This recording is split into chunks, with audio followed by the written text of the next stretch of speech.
Good afternoon and welcome to the August Ordinary Council meeting. Item 1, acknowledgement. We, Greater Shepparton City Council, acknowledge the Yorta Yorta peoples of the land which now comprises Greater Shepparton. We pay our respect to their tribal elders. We celebrate their continuing culture and we acknowledge the memory of their ancestors. Item 2, privacy notice. This public meeting is being streamed live via our Facebook page and made available for public access on our website along with the official minutes of this meeting. All care is taken to maintain your privacy. However, as a visitor in the public gallery, it is assumed that your consent is given in the event that your image is broadcast to the public. It is also assumed that your consent is given to the use and disclosure of any information that you share at the meeting, including personal or sensitive information, to any person who accesses those recordings or minutes, and we do welcome members in the gallery this afternoon. Item 3, governance principles. Council considers that the recommendations contained in the agenda gives effect to the overarching governance principles stated in section 9.2 of the Local Government Act 2020, and these principles are as followed. Councillors, they're listed 1 to 9 on page 6 of the agenda. Item 4, apologies nil received. Item 5, declarations of conflict of interest. Councillors, do we have any conflicts this afternoon? Very good. Item 6, confirmation of minutes of the previous meeting. Any minutes of the previous meeting opposed? No, there is a recommendation. Can I have Councillor put that forward as a motion? Mayor Sally, I'll move that the minutes of the 23rd of July 2024 council meeting as circulated be confirmed. Thank you, Councillor Dobson. Can I have a councillor second that? I'll second the motion, Mayor Sally. Councillor Adam. Councillors all in favour? Motion carried. Councillors, we go over the page to page 8, 7 public question time. There is one. I'll now ask our CEO, Fiona Legasic, to read out the question and the answer. Thank you, Mayor Sally. So the question received in accordance with Government Rule 92 is, can you address insufficient parking at the sports precinct? The sports precinct has adequate car parking across the precinct. It is noted that some of the areas experience higher demand and utilisation than others, given their proximity to netball and soccer fields in particular. However, Council has developed an extensive shared path system throughout the precinct, and visitors to the precinct can easily walk to their sport of interest by parking in areas where there is low utilisation and ample car parking. This may mean that drivers need to allow some extra time to walk. A newly walkway has been developed on the western side of Manara and will connect the netball precinct car park to the northern soccer fields. The car park in front of Manara has also been recently reconstructed to improve car parking efficiency. Many drivers within the precinct receive infringements for parking illegally. This illegal parking presents a significant safety risk for pedestrians, especially young children, and impacts on accessibility for emergency services when access points are blocked. Parking on nature strips also damages Council's infrastructure. Parking signage within the precinct is regularly checked and maintained. Council has also provided funding to upgrade the Broman Street netball car parking area, again to improve usability, encourage efficient use of the space, provide improved parking, restricted signage clarity and reduce damage to council property. It is anticipated these works will commence in early 2025 in readiness for the next netball season. Thank you, Fiona. Councillors, we go to item 8, deputations and petitions. There is an item there under 8.1, petition regarding conflict in Gaza. There is a recommendation. Can I have a councillor put that forward for motion? Councillor Adam. Yes, Sally, I'd like to move the motion on pay or recommendation. Excuse my voice, I'm just recovering from a bit of a cold, so it may be a bit croaky.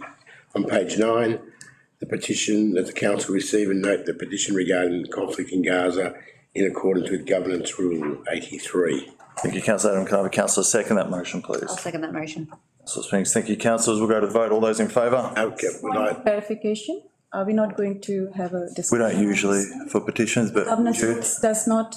Yeah, I know that. We don't usually. Would you like to, because it's only for noting, you can speak to it. I'd like the opportunity to speak to that if that's okay. No problem. Thank you. Now, this petition, in my mind, it's a clear indication of how good and decent people never stop advocating for the human rights of others. This council dealt with a motion many months ago calling for similar actions from our federal government. That motion proved unsuccessful on that occasion. However, instead of being satisfied with that result, good and decent people once again have done what good and decent people do.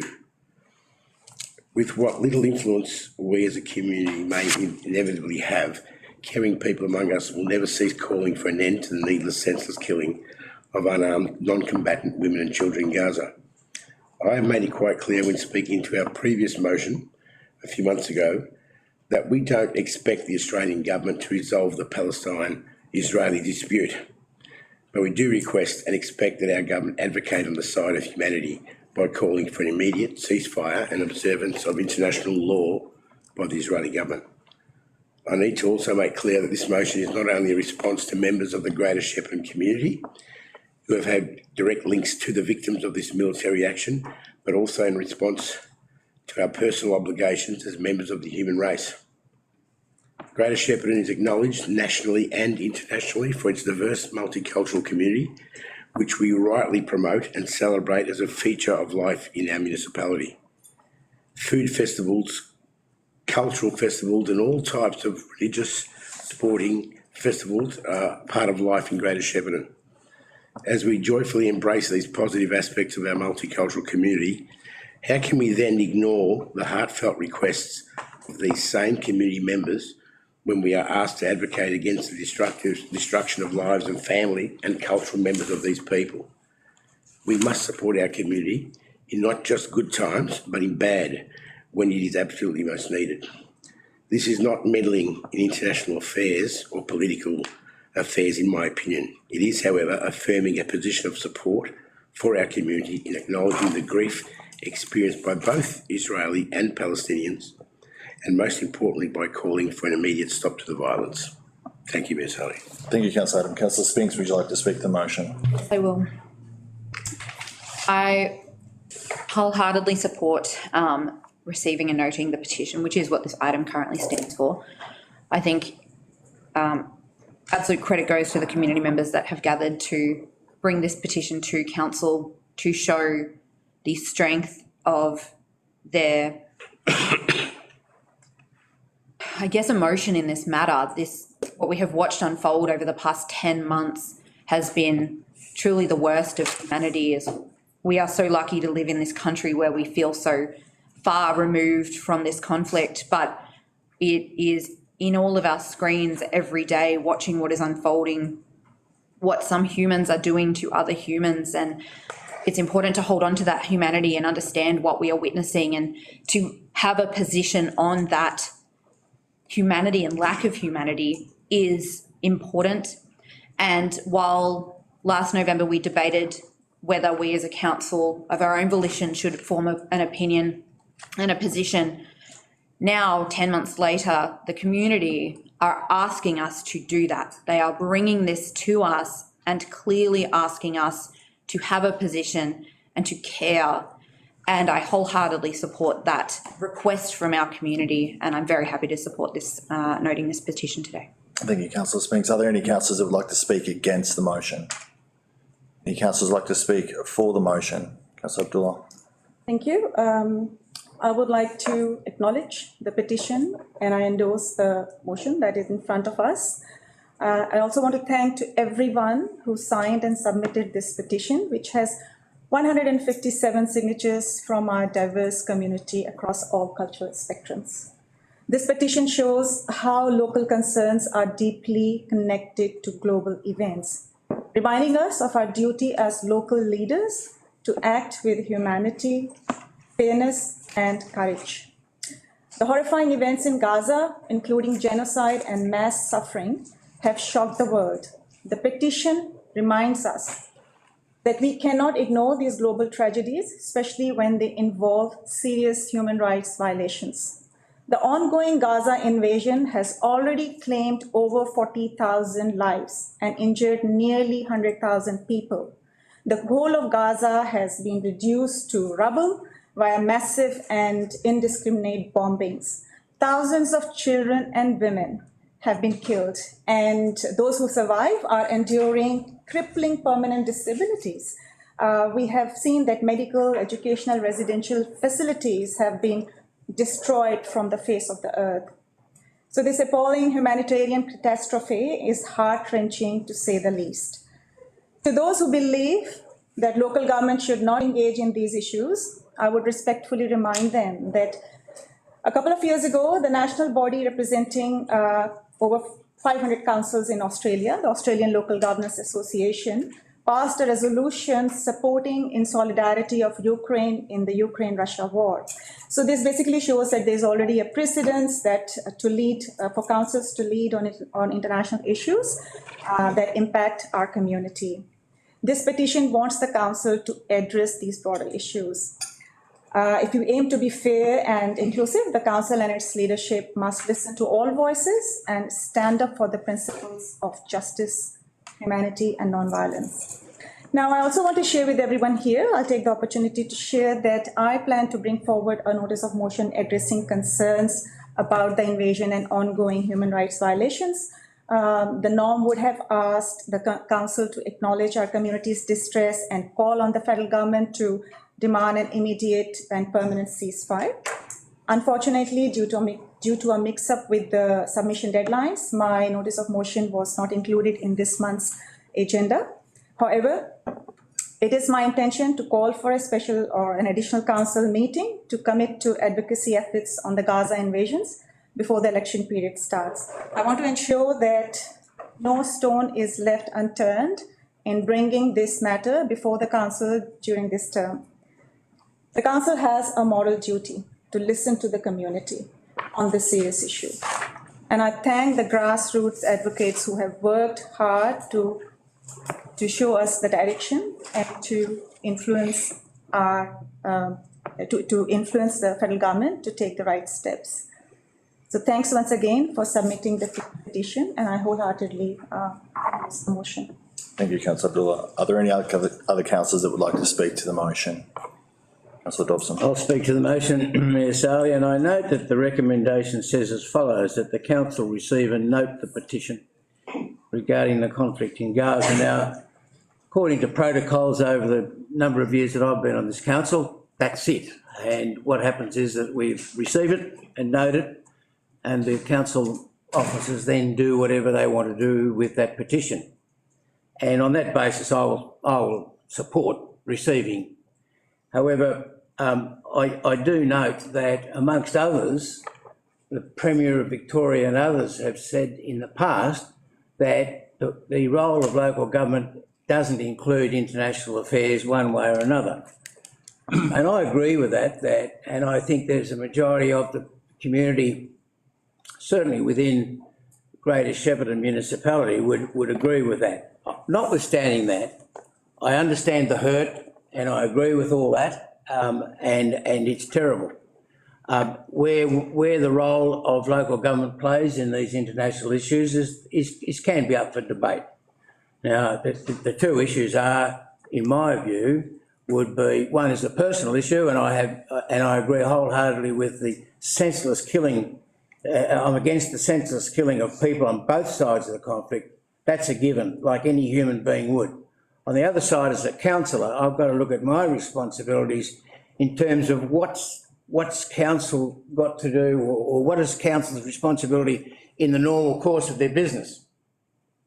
And as I say, the Premier of Victoria, amongst others, noted that, in her opinion, that it wasn't the remit of local government to get involved in all these issues. So there is a conflict there, I acknowledge that. I will support this on the basis that we've always received and noted petitions in the past. Thank you, Councillor Dobson. Are there any other councillors that would like to speak to the motion? No, before I go to closing comments, I'll also thank community members that have sent in the matter regarding the petition here. Obviously, it's an extremely sensitive item, and we're very fortunate here that we provide a platform to share and advocate. As Councillor Dobson alluded to, this is to receive and note, and we are obviously getting to that election period. So for this particular item, this will be something executive deal with at a later date, and whatever recommendation comes from there. But I obviously thank the community for going to the effort in submitting this and allowing us to note this, which as Councillor Dobson has stated, for the 4 years I've been on here, we've always accepted a petition. It's out of respect to accept that and note it in a formal capacity from there. So if there's nothing further, Councillor Adam, any closing comments? It's just a couple. Thank you, Ms. Ali. Councillor Dobson is correct. Traditionally, and I suppose we haven't, this may be setting a precedent to a degree, however, the governance rule does not exclude commentary around noting or accepting a petition. The fact that we haven't really commented in the past, although we have many years ago, not to any great degree, but we have. Although I think this transcends a normal petition to a degree.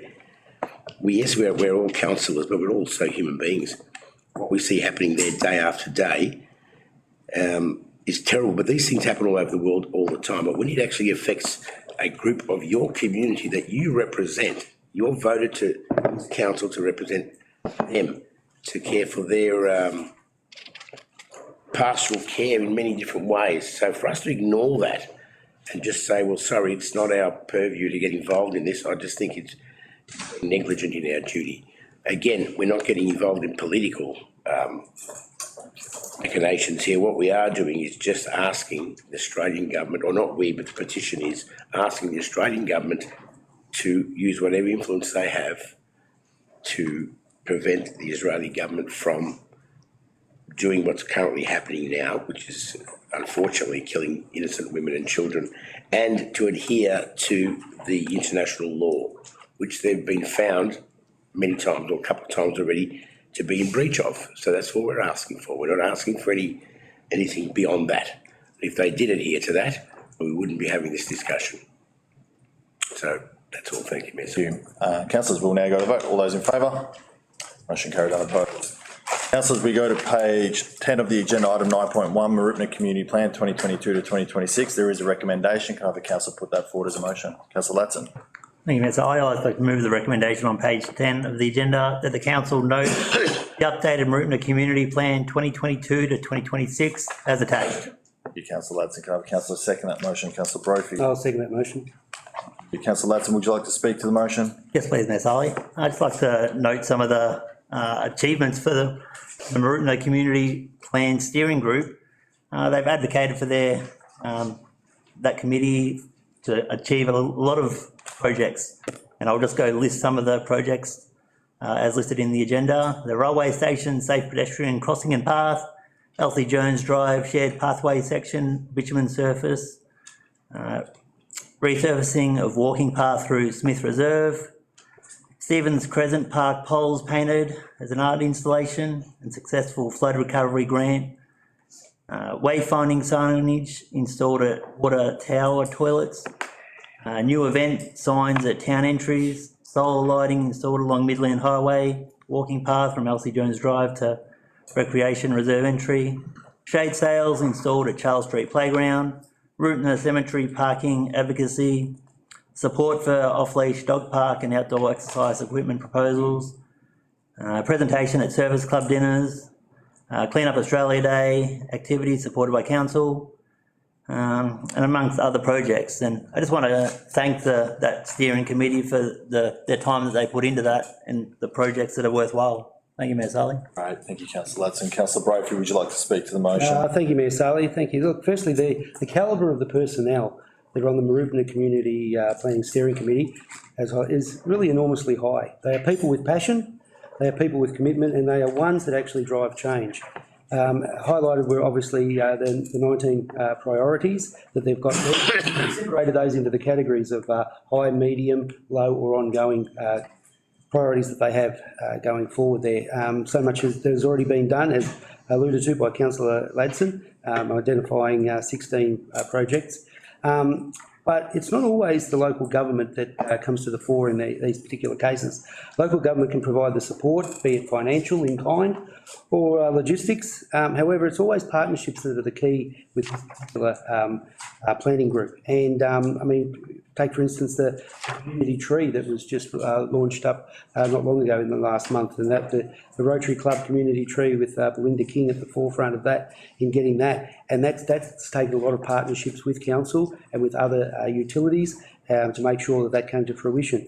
Marupna College, the provision of an additional education, again, that came from outside in partnership with a number of other stakeholders as well as the early childhood facilities that are now happening in that space. So, look, it also includes, the re-emergence perhaps of the Marupna Cats, of course, in the football and netball. So good luck to them on the weekend, but well done to the Marupna Community Planning Group. Great, thank you, Councillor Brophy. Are there any councillors that would like to speak against the motion? Any councillors like to speak for the motion? Someone? Sally, I've had extensive involvement with Mooroopna for more than a decade and can confidently say that I've never seen so much grassroots activity, engagement and creativity from locals trying to improve their town. And just last weekend, myself and other councillors sitting here informally attended the reintroduction of the Mooroopna's Farmers Market in Ferrari Park. That was community driven and a huge success. Then the volunteers on the Mooroopna Planning Committee have been very busy. Thanks to their advocacy, they've achieved all the things that Councillor Ladson read out a second ago and more. Other items still on their radar are off-leash dog parks, public exercise equipment, RV sites, supporting events, history and culture, as well as a public transport review. And we've heard concerns about secondary schools, choices and general cleanliness. So Mooroopna's it's a unique place. It rates higher on disadvantage than other areas of regional Victoria, and that makes an adequate public transport review essential. And I'm pleased that the Planning Committee intends to consult with all sectors of the community moving forward, including First Nations and young people. So well done, Mooroopna, because the community plan that I saw in this agenda gets 5 stars from me. It's been really great. Great, thank you, Councillor Summer. Are there any other councillors that would like to speak to the motion? Councillor Adam.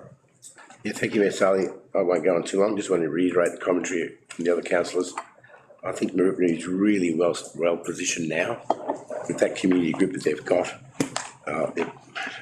They've really achieved a lot. They've got some other priorities, and I've got no doubt that they will achieve most of those as well.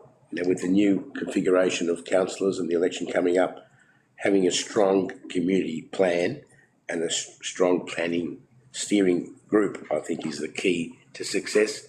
They're well situated. They'll be well represented. Well, I hope they will be. I'm sure they will be. And I can only see good things happening moving forward. Okay, thank you, Councillor Adam. Are there any other councillors that would like to speak to the motion? Councillor James. Thank you, Mayor Sally. Congratulations to the steering group committee and also the community of Mooroopna too as well for identifying our First Nations community in Shepparton, in Mooroopna, who's been well established for quite some time. My organisation, Rumballara Aboriginal Cooperative, have now been in operation for 25 years in Mooroopna. We have a long connection with Mooroopna, and it's really heartening to see that the community group have acknowledged our community through the statistics too as well, which the statistics, the stats are saying that 7.3% of Aboriginal and Torres Strait Islander people live. I have some question marks about that. I think it may be a little bit higher. But as an example, Rumballara Aboriginal Cooperative has over 350 staff employed at this little operation, which is, from what I say, I call that from little things, big things have grown in that area. But out of that 350 staff, we have a large number of Mooroopna community members who are working at that organisation. They're non-Indigenous staff too as well. 75% of the staff at Rumballara are non-Indigenous. So it reiterates the reconciliation. It's a great example of reconciliation, but the actual the steering group have engaged in conversations, and that's the best part about that too as well, is walking together, working together, and that's really comforting to see. They've done a great job, and I want to congratulate them for the work they've done thus far. Great, thank you, Councillor James. Are there any other councillors that would like to speak to the motion? Councillor Spinks. Thank you. I just want to read a small excerpt from the plan itself, and it says, community planning is planning for the future of an area that is led by the community. The purpose of community planning is to give local people greater ownership over their small town or neighbourhood by empowering individuals and groups to take a proactive role in shaping the future of the areas in which they live. That is why we note not endorse this plan, because it isn't ours, it is the community's. Our role is to listen to and respect the plan and then find ways to support the implementation of its priorities through funding, advocacy, and generally finding a way to get it done. This particular group, and really all of our community planning groups, are really active, and we see them dip in and out of how active they are, but the Mooroopna group have such a lot of momentum. You see so much happening over in Mooroopna at the moment, and I think this plan and this group that run it are really a testament to what can be achieved when you get some momentum and some vision and some energy behind your ideas. I'm never surprised to see some of the key priorities come through. Things like public transport and education are consistent across all of our plans that come in, and they're important and need to be priorities. But some of the smaller things like dog parks and like walkways and footpaths and those smaller niche, locally relevant details are the kind of thing that you can only get if you talk to the locals. You can't really understand it if you're just looking broadly at 70,000 people. You actually have to talk to the people on the ground, and that's what this plan is able to provide to us. And we recognise that there are many groups across Mooroopna who will all have different perspectives and priorities, but the strength of this particular group is that they have a direct link to council, which can help us to shape our knowledge of how to best serve Mooroopna. I do think that we can continue to do more in promoting and supporting the growth of the group and in attracting more members and furthering the interest in the newsletter. And I really hope that if there is good to come out of the ward system, that this is where it's really going to tap into, that so there will be a councillor who can really take ownership over this plan for Mooroopna and help them to understand the workings of council mechanisms and strengthen the way that they operate and advocate for them. That's the point of wards. And I did query why we would be receiving this plan in the final meeting before we go into caretaker mode or the election period, before the wards are implemented. But however, rightly so, I was informed, and of course I was, that we all continue to represent all of our municipality, and while each new ward councillor will be brought up to speed with their local community plans, and that will be true of all of the councillors and all of the different plans, it is for all councillors to hear them and to be across them. So it's important that we all understand these plans and that we all care and are working towards their successful implementation of their priorities. So well done to the community plan. I know it goes till 2026 and I can't wait to see what happens in the next couple of years with it. Thank you, councillor Spinks. Are there any other councillors that would like to speak to the motion? Councillor Abdullah. Thank you. I just want to endorse everything that my fellow councillors have just said. It's really heartening to see how Mooroopna community plan has been developed and maintained and worked through over the years. And in particular, I just want to highlight that some of the priorities that the plan had highlighted through this updated plan, at least one of the priority has been removed in a very positive way, I would say, because that was about the advocacy around the Mooroopna Old Hospital site. And we know that due to a recent update and some announcements around the investments going in on that side, that plan, that particular priority has been removed from that plan. So it is, again, it's very encouraging, and it's very, I mean, I'm delighted to see that the plan had highlighted certain priorities, and in one way or the other, the priorities have been addressed. And I'm looking forward to seeing the investments that are coming to Mooroopna. So well done to the planning committee and to everybody from Mooroopna and Greater Shepparton. We all are going to enjoy this growth and journey. Very good. Thank you, councillor Abdullah. Councillor Dobson, to say? No. Councillor Ladson, closing comments? I just fully support the fellow councillors' comments. Very good. Councillors, we'll now go to the vote. All those in favour? Motion carried, unopposed. Councillors, we go to page 17 of the agenda, item 9.2, Lemnos commemorative signage.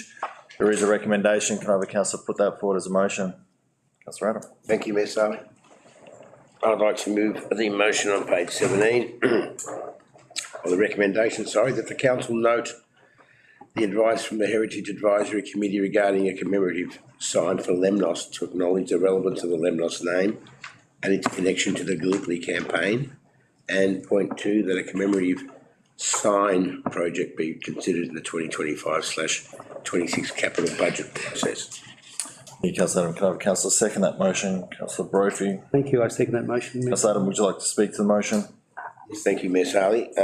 Firstly, I was going to suggest that we remove the word sign and add the word structure. That was the initial, the initial aspirations that I had. Now, I know that the word sign and structure can be, I suppose, interposed with each other, and possibly, if you read the report, it talks about a possible sign that is similar to what we have down the road here. We just opened up a few months ago. So I'll leave that in for the moment. I hope that doesn't limit eventually what will happen here. Now, I moved this notice of motion many months ago for the simple fact that Lemnos, the area was a soldier settlement. It's obviously named after a Greek island, which featured dramatically the whole Gallipoli campaign. After speaking with many historians over the last year or so, I've learnt a hell of a lot. Even though I live out there, I still learned a hell of a lot in regard to why it was named Lemnos, the area out there. The Gallipoli campaign, from what I was told, every Australian soldier, every single one at some point set foot on Gallipoli. It was a staging post for the actions at Gallipoli, and plus it was a hospital, Australian Army hospital, where many of the wounded were recuperating. We have, I think Australia does it really well in regard to remembering our fallen heroes. We do that via Anzac Day and many other days. The whole purpose of me bringing this up was really to try and also commemorate the great input from the nurses. There was around 150 or so nurses that served there, and whilst the bravery displayed by the soldiers is unquestionable, many gave their lives, we know that. Many had long-term effects after the war. The nurses, however, much smaller numbers, they experienced that sort of grief and horror every day, every single day, multiple times. So I don't think anyone's really, gone to the trouble of commemorating their efforts and their sacrifices as well. Plus, Lemnos is the only locality in Australia named Lemnos. And as I said, it's there for a reason. I think we've been, for 60 or 70 years now, we've been negligent in our as a council to recognise how important that location is, or the naming at least of it. Now, the report goes into detail. I won't go on too much longer because I spoke at length several times on this subject previous. I'm sure the other councils don't want to hear it all again. However, it is important that we establish something that recognises what Lemnos is. Colonel Hill is the gentleman who was a former Shepparton Shire councillor back in the day. I think they called them aldermen those days. He actually came up with the name because he was on Gallipoli himself. Our Governor-General recently visited 8 or 9 months ago when King Charles was being crowned. On his way there, he visited the island of Lemnos. I think the Australian government have committed $5 million along with the Greek government to set up a Lemnos Remembrance Trail. So all these activities in and around our locality are happening, yet we've done nothing in decades, or nothing at all, basically. It's long overdue. I'm really happy this is progressing forward. And in regards to the financial issues, in regard to the costs, I know we put 10 grand aside here, which doesn't seem like much, but it's probably enough. I'm not asking for anything fantastically huge, some great monument. We've got enough of them. I just want something that will relay the story of Lemnos to anyone who's interested, plus unofficial conversations with many of our local Greek community. I've had expressions of interest where funding is not an issue in regard to if a structure needs to be more expensive than the $10,000. It's fully supported by council, I'm sure it will be today as well, and by the community, and by the Heritage Society, and by the RSL as well. So this can only move forward, and I'm looking forward to the day that we actually get something set up and we can.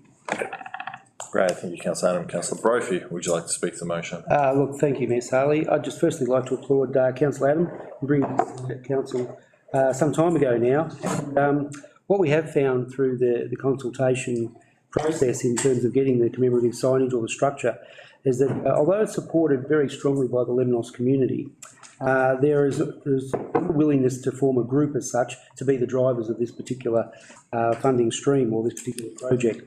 And look, that's okay because it doesn't diminish the significance or the appetite to still have this realised, which is really good. I've spoken previously in support of this, and of course the history as to why Lemnos is named as such. I won't reiterate the history lesson, but I will make the point that this memorial enormously pays tribute to the nursing personnel, as highlighted by Councillor Adam. How incredible is their service? And so I hark back to one of my heroines in terms of Lieutenant Colonel Vivian Bullwinkle. What she went through in World War II and her service is beyond shocking. remarkable and an absolute legacy. And I think in some ways a commemorative signage here, not only depicting the First World War, but nursing across all conflicts and that, to pay respect and homage to them, I think will do that justice. Thank you, councillor Murphy. Are there any councillors that would like to speak against the motion? Any councillors like to speak for the motion? Councillor Summer. Thank you, Mayor Sally. I think it remains a very exciting proposal, and thank you, councillor Adam, for bringing it to our attention. I believe the intent is to seek and preserve the Lemnos connection to World War I history and develop town pride, which I believe it achieves.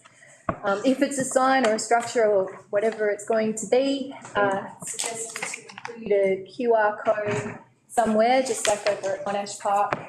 That content will be developed between historians, our Heritage Advisory Committee and the local RSL. They all have a wealth of knowledge and expertise in this area. So as stated by councillor Brophy, we don't actually have somebody to lead this. Our Heritage Committee don't have the resources or time required, but they did put forward some suggestions. So they suggested that we outline the history between Lemnos Island and the Lemnos soldier settlement built in 1920, the Lemnos connection to our national Anzac story, and commemoration of soldiers and nurses who served on Lemnos Island during World War I. So this project highlights an even broader, more extensive war history in this region, and I argue that all those stories are potentially untapped tourism resources to a degree.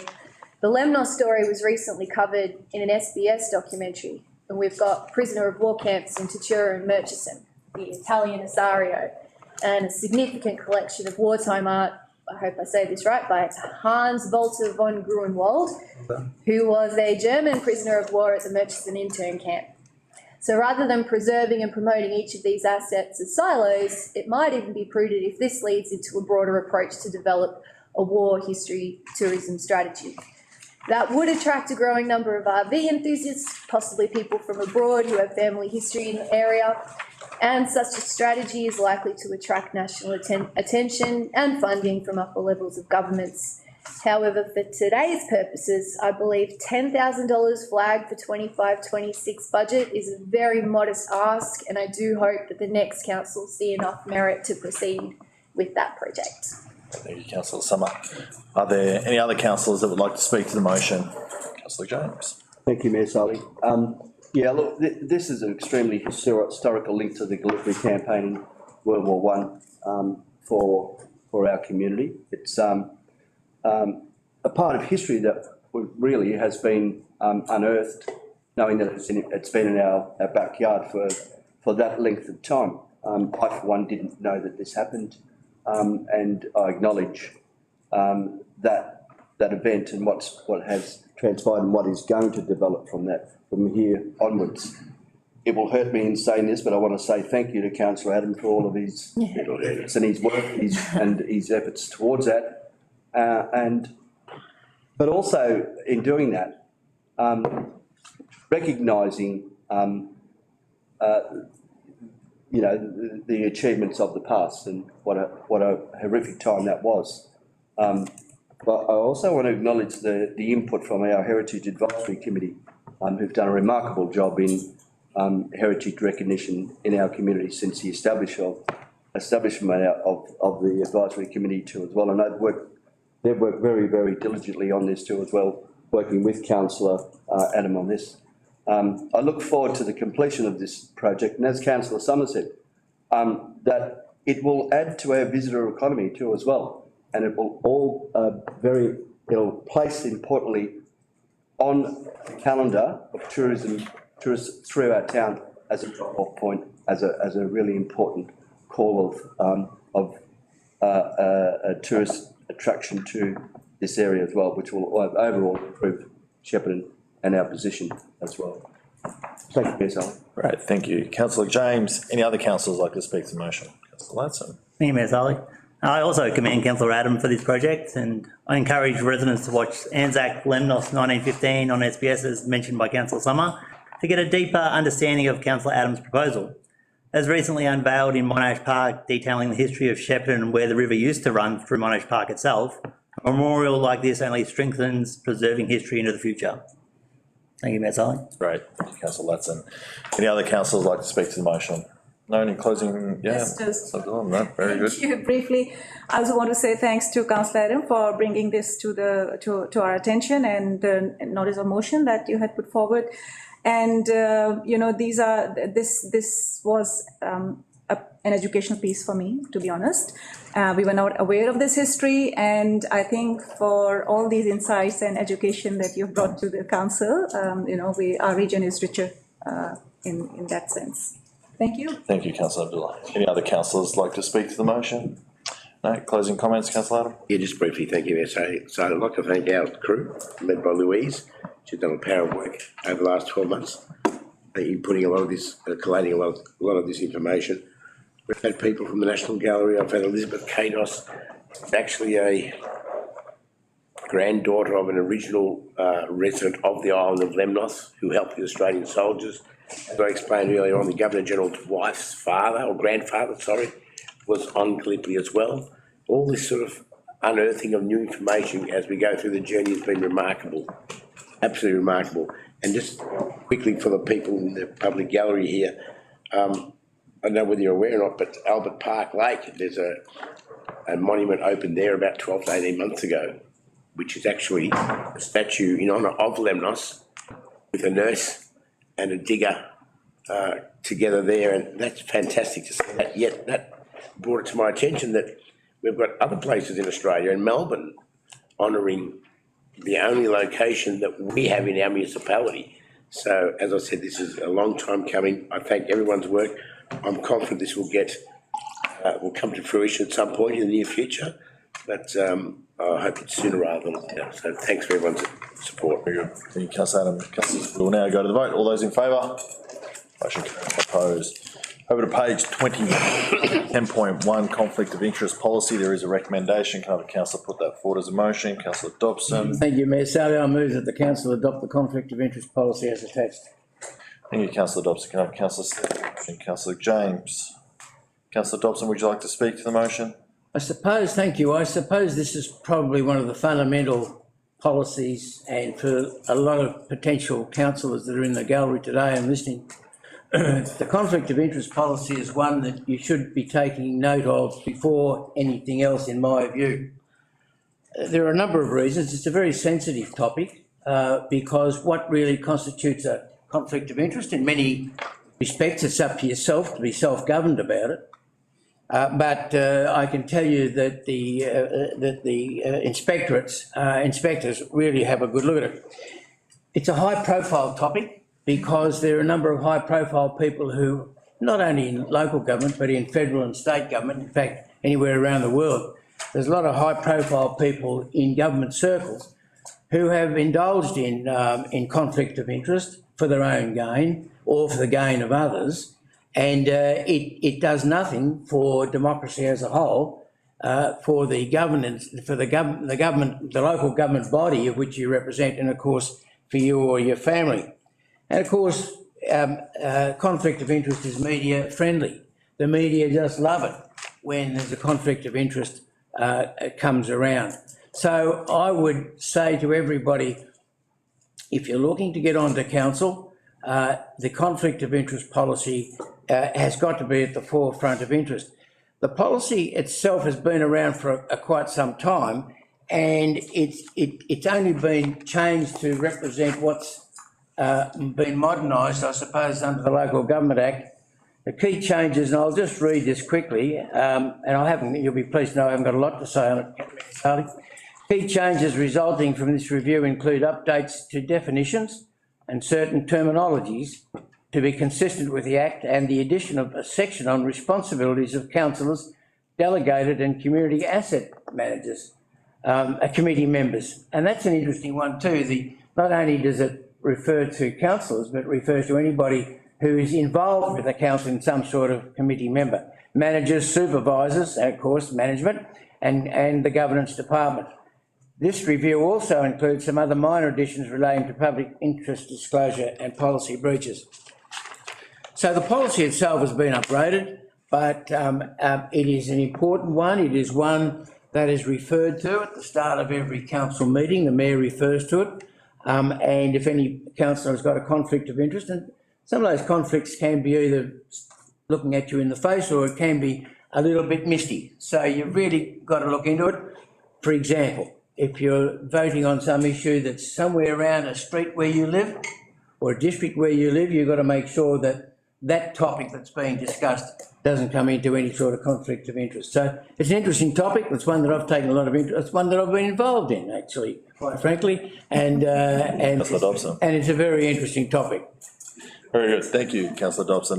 Councillor James, would you like to speak to the motion? Yeah, Sally. Yeah, and as Councillor Dobson said, it's a very interesting, awkward situation to be in, and I've been in that position to declare a conflict of interest on a number of occasions during my term this year. And can I say that it is a difficult decision. It's very awkward and very frustrating too as well, because you have to make that conscious decision to decide on whether it is a conflict of interest. And you've got to take in consideration family, friends, your connections, and a whole range of issues too as well. So from the horse's mouth, I can say that it's a very uncomfortable position to be in. And I've been there, and Mayor Sully knows this, that it is frustrating that you are placed in that position, because sometimes if you're passionate about something, it's very hard, because then you've got to declare a conflict of interest whilst you're passionate, but then it can be deemed by somebody else as a conflict of interest. It is very awkward. This policy ensures that the council's decisions are legal, they are fair, and consistent with Local Government Act in 2020 and aligns with the Employment Code of Conduct and the recently adopted governance rules. But I say to anyone, be very careful and very conscious about declaring a conflict of interest, and think of others rather than your individual self. Thank you, Mayor Sully. Great, thank you, Councillor James. Are there any councillors that would like to speak against the motion? Councillor Summer. Thank you, Ms. Sally. Whilst obviously I do feel it's appropriate for staff as well as councillors to stringently adhere to conflict of interest principles, I'm objecting because I don't think there's enough protections for councillors. And essentially section 5.7, which is a policy breach, does not exclude councillors from internal investigations for any suspected policy breach, no matter how frivolous that may be. And that could disrupt important decision-making like we have seen in the past. I'm going to use an example here. I'm not going to name names, so I hope nobody interrupts me, but under our last CEO, there was a dubious accusation about a conflict in relation to one of our councillors that resulted in the CEO obtaining legal advice without consent to the person involved, and that understandably created unnecessary suspicion and negativity. And more concerning, that potentially political interference may have skewed the outcome of the vote in question. I was always of the informed opinion that only councillors can disclose their own conflicts, not the organisations. Councillors are not staff. We are on a higher band of responsibility that we largely manage ourselves, as Councillor Dobson alluded to. Extensive education around conflict of interest principles is all that's required for councillors to be answerable to our voting public. So under the principle of democracy, I suggest we proceed with caution, put better protections in place to prevent political interference, and have faith in the motto of if in doubt, get out. Thank you, Councillor Summer. Are there any other councillors that would like to speak to the motion? Councillor Adam. Thank you, Mayor Sully. Look, I think it's been covered quite well by different councillors. However, I just want to add, yeah, look, conflict of interest is purely the responsibility of the councillor or the staff member. And as Councillor Summer just mentioned, that some councillors feel pressured sometimes because other people outside the organisation may perceive something as being a conflict. However, ultimately, no one can call you out on a conflict prior to you sitting in on any conversation or on any debate. It's completely up to you. It's self-determined, as I said. Perception, well, that's something that can be misinterpreted, so that's something open to everyone. People can perceive things different ways all the time. In respect to me personally, I've been here almost 12 years, never had a conflict at all. That could suggest that I've got no conflicts or no interests. I'm not sure which one fits. However, even today, to be quite honest, before we entered, I thought I may have had a conflict with one of the items. I took some advice from our governance officer. Yes, thank you, Rebecca, for nodding. I'm not lying. And based on her advice, I deemed that I didn't have a conflict. So I proceeded in engaging with that matter. So that's how the system works. Thank you, Ms. Sally. Description.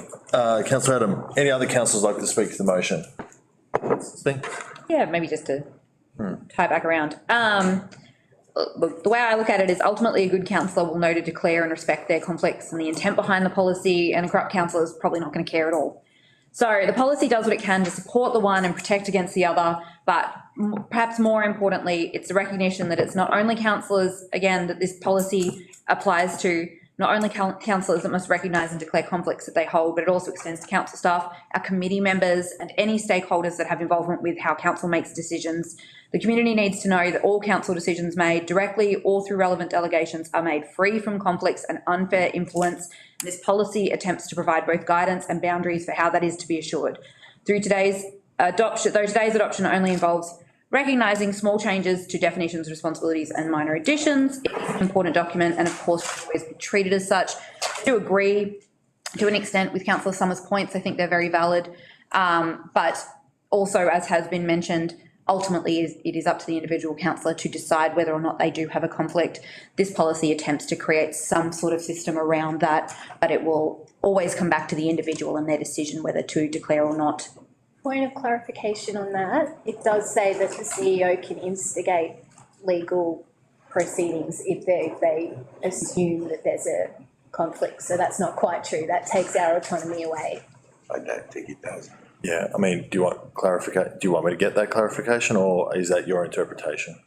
They can get legal advice about the matter. I think it's important people know what they're voting on. I do know what I'm voting Yeah. for. Thank you, councillor. But do you want? Well, look, I would like some clarification on that. Through you, CEO, can you seek some, do you want to specify exactly the clarification you require, and then through Fiona, CEO, she can seek that clarification? I would like to know if it's still under councillor autonomy to declare our own conflict, or if it can be a force of hand by the CEO after getting legal advice. Thank you, Councillor Summer. Through our governance, I'll just seek some clarification. So it is up to the individual councillor to make that determination. However, the CEO is under mandatory reporting obligations if she believes the councillor has failed to declare. You clear on that? Yep. Okay, very good. Councillor Spinks, anything else? No, thank you. Very good. Any other councillors like to speak to the motion? Councillor. Thank you. So just want to emphasize that, as Councillor Spinks has rightly noted, that this is a policy. It guides the whole organisation. So the policy is there to provide that guidance. It's a very, as Councillor Dobson has highlighted, it's a very important policy because it also helps everybody in the organisation and to sort of bring that good governance to our organisation. It's about transparency, it's about good governance. And the point that Councillor Summer you have made about, I mean, of course, I've listened to your objections to some clauses of the policy. I think where you made the comment around this thing that councillors are not staff, I disagree with this interpretation. Councillors are not staff doesn't mean that councillors are exempt or should be exempted from the principles of good governance and transparency. Point of order, I didn't say we should be exempt. That was my first sentence, is that we should stringently adhere to the principles. So I don't appreciate that insinuation. So it's the interpretation. From your statement, that was my understanding, and if it's not the correct understanding, I'm happy to withdraw my statement. But to hear that councillors are not staff, to me, it's in context of this policy, to me, it gives the impression that because councillors are not staff, they can be exempted from this policy or some clauses of the policy. Anyways, this policy is important in our governance staff. They work very hard to make sure that the policy is updated, it aligns with the Local Government Act, it aligns with the with the good governance principles, and it's reviewed regularly, and it's very important that the policy gets reviewed regularly.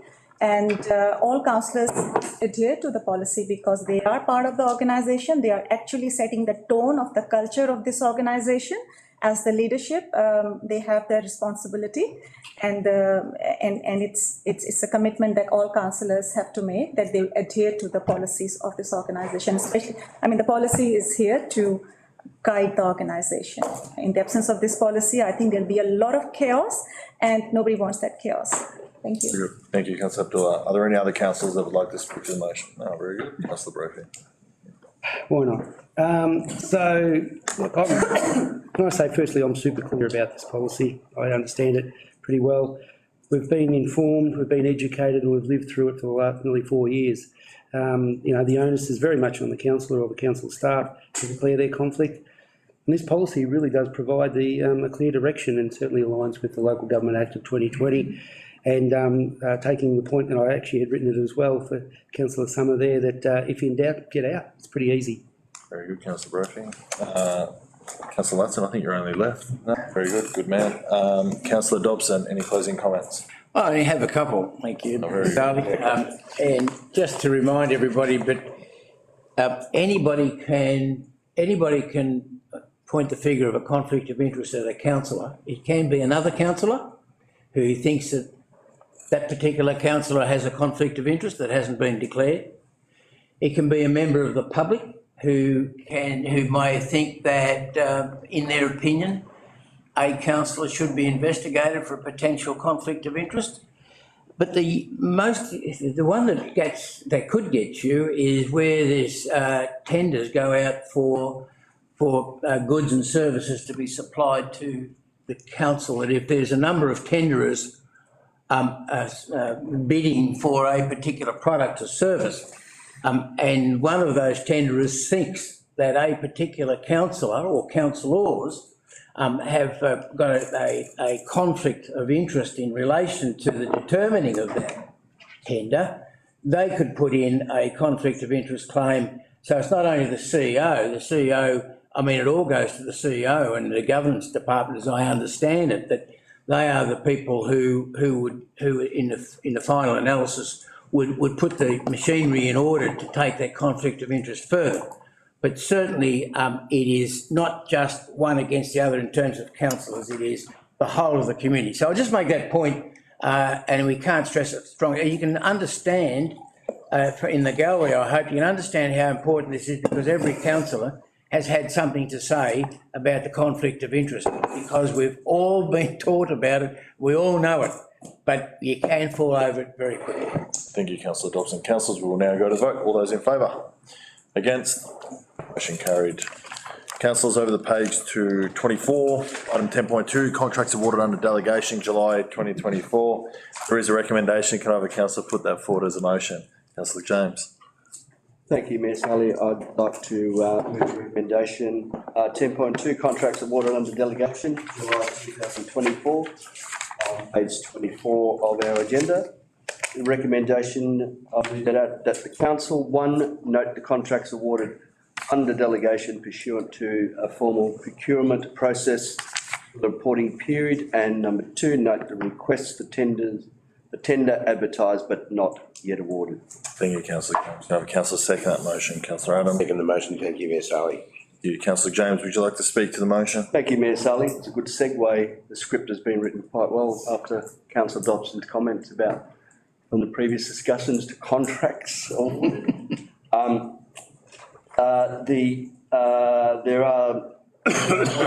is one under contracts awarded under delegated authority. There is one.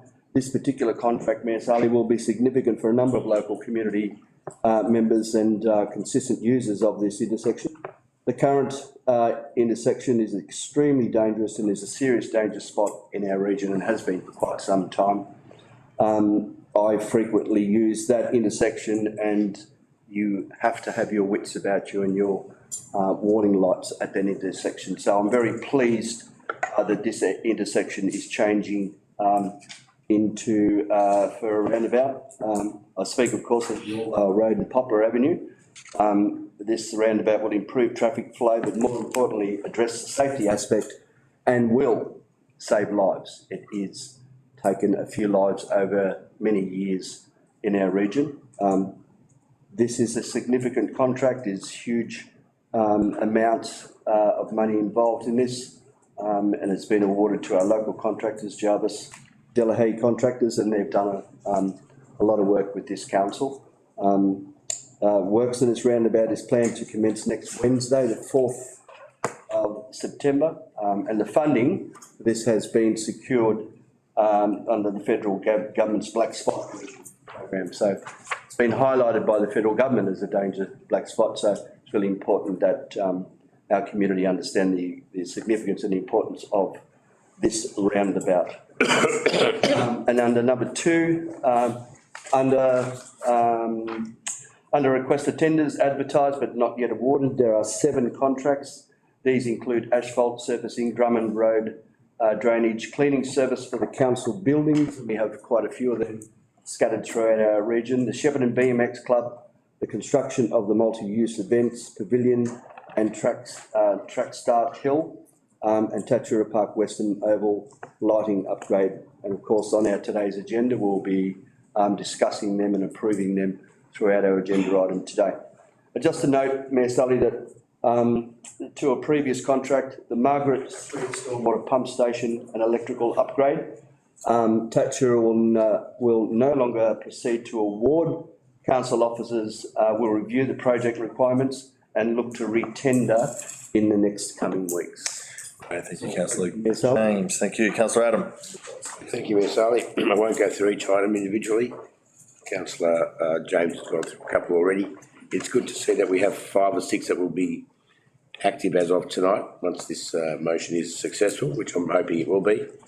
Because over the past few months, there was commentary from some councillors that there was a lot of contracts under evaluation, which they were, no doubt, and they've all sort of culminated tonight. So that's great that we're getting a lot over the line. I want to make special mention of the Drummond Road drainage construction. That's been one of the worst hotspots in Shepparton for God knows how many decades almost. That's now been addressed. That'll make Fairfields happy, no doubt. And also Mr Jimmy Hassan on the corner, because I get called once a week for the past 3 years about that intersection. So I hope that's not a conflict, Councillor James. No? No, it's not. Yeah, review to determine. So that's great to see that we're getting some stuff done. Fantastic. Very good, thank you, councillor Adam. And that item is actually coming up at a future agenda item where you can speak a bit more about that particular item. So very good. Any councillors like to speak against the motion? Any councillors like to speak for the motion? Any closing comments, councillor James? No. Councillors, we will now go to the vote. All those in favour? Motion carried, unopposed. Councillors, page 27, item 10.3, Audit and Risk Management Committee minutes, 14th February and 8th May 2024. There is a recommendation. Can I have a councillor put that forward as a motion? Councillor Brophy. Thank you, Mayor Sally. I'd like to put forward the following recommendation, that the council note the confirmed minutes of the 14th of February 2024 and the 8th of May 2024 Audit and Risk Management Committee meeting as attached. Great, thank you, councillor Brophy. Can I have a councillor second that motion, please? Councillor Summer. Councillor Brophy, would you like to speak to the motion? Yes, thank you, Mayor Sartley. We're actually putting through, as you can see there, 2 confirmed lots of minutes, one from the 8th of May, but I'm going back to the 14th of February, which nothing better on St Valentine's Day than to spend 2 or 3 hours of an evening talking to the Audit and Risk Management Committee. But we're putting through the minutes from back then. And of course, these minutes are attached and are pretty comprehensive. The Audit and Risk Management Committee have been which I've been on that particular committee for the past 2 to 3 years. And I can tell you, and I can tell the public here, that this committee is one of the most professional, most independent and thorough committees that I've been associated with. Superbly led by the chair in Gora Mitrovsky. The public can be assured that they're probing, their line of inquiry and the reports that are submitted, they're not just tick and flick, but they are rather your voice in holding the council accountable for fiscal and risk compliance. It is a brilliant committee, and I hereby put forward those minutes. Great, thank you, councillor Brophy. Councillor Summer, would you like to speak to the motion? Sally, just to echo Councillor Brophy's comments, these committee members are basically the workhorse of this council, and we do put prime emphasis on their expertise, and they have a great deal of experience. I do enjoy flicking through the minutes because it sometimes offers greater detail and insight than what we get at a councillor level. So some topics covered in here include drug testing, OH&S legal costs, threats to staff, insurance implications, VARGO monitoring and so on. And I'd also like to thank the committee and request that they continue their good work in keeping this council accountable and functioning within our responsibilities under the various relevant acts. Right, thank you, councillor Summer. Any councillors like to speak against the motion? Councillors like to speak for the motion? Councillor Adam. Thank you, Mayor Sally. I just want to reiterate Anthony's words over here. This is probably the most important committee we have on council, not just one of the most important. They are our guiding star, and I really congratulate the staff members that are on there, the people that make up the committee. They are, as I said, they guide our work. If they don't think it's kosher, well, it's not kosher, and they need to be very vigilant as well. I have said in the past that I think we should possibly review their scope of works, because they are very vigilant, but only in regard to what they're told to be vigilant about. I'd like to see their actual scope expand over the next few years if we can. That may require more experts on board, but as I said, without a good risk and audit committee, you've got an organisation that has no boundaries and no parameters and no safeguards, so they're crucial to our operation, and I fully commend their work. Any other councillors like to speak to the motion? Before I go to closing comments, back to you, councillor Brophy. You did obviously mention Goran, the chair. I just want to echo those comments and commend him as well as the other members at the committee. I've learned so much from him. And just to give councillors an update regarding Goran, he's also just received a position on the Geelong City Council Audit and Risk Committee. So when we talk about additional learnings and being able to bring that knowledge to our council, I think it's really impressive. So that speaks volumes of him and being able to not only chair our committee, but also have a position on the City of Greater Geelong Audit and Risk Committee, which is obviously the regional city in Victoria. So commend him and all the others that work tirelessly behind the scenes with the Audit and Risk team as well, Chris, and amongst many others as well. And the very detailed report the CEO has, and nothing better seeing the CEO being taken to task by a member of our Independence and Risk Committee. So very good. It's a very thorough process. So councillor Brophy, any closing comments? Just in concluding, I'd just like to say thank you for the opportunity of being on that particular committee for a period of time. I encourage any current councillors or future councillors that when nominations come up for certain committees, please put yourself on that, because you do learn so much, and I've learned an incredible amount from the expertise of those that are on it, but also from our own council staff who contribute and do a terrific job on that as well. So thank you. Great, thank you, councillor Brophy. Councillors, we will now go to vote. All those in favour? Motion carried, unopposed. Page 30, item 10.4, media policy. There is a recommendation. Can I have a councillor put that forward as a motion? Councillor Lutz. Thank you, Mayor Sally. I'd like to move the recommendation on page 30 that the council adopt the media policy as attached. Thank you. Can I have a councillor second that motion? Councillor I'll Spinks. second that motion. Thank you. Councillor Ladson, would you like to speak to the motion? No, thank you, Mayor Sally. Very good. Councillor Spinks, would you like to speak to the motion? I will, thank you.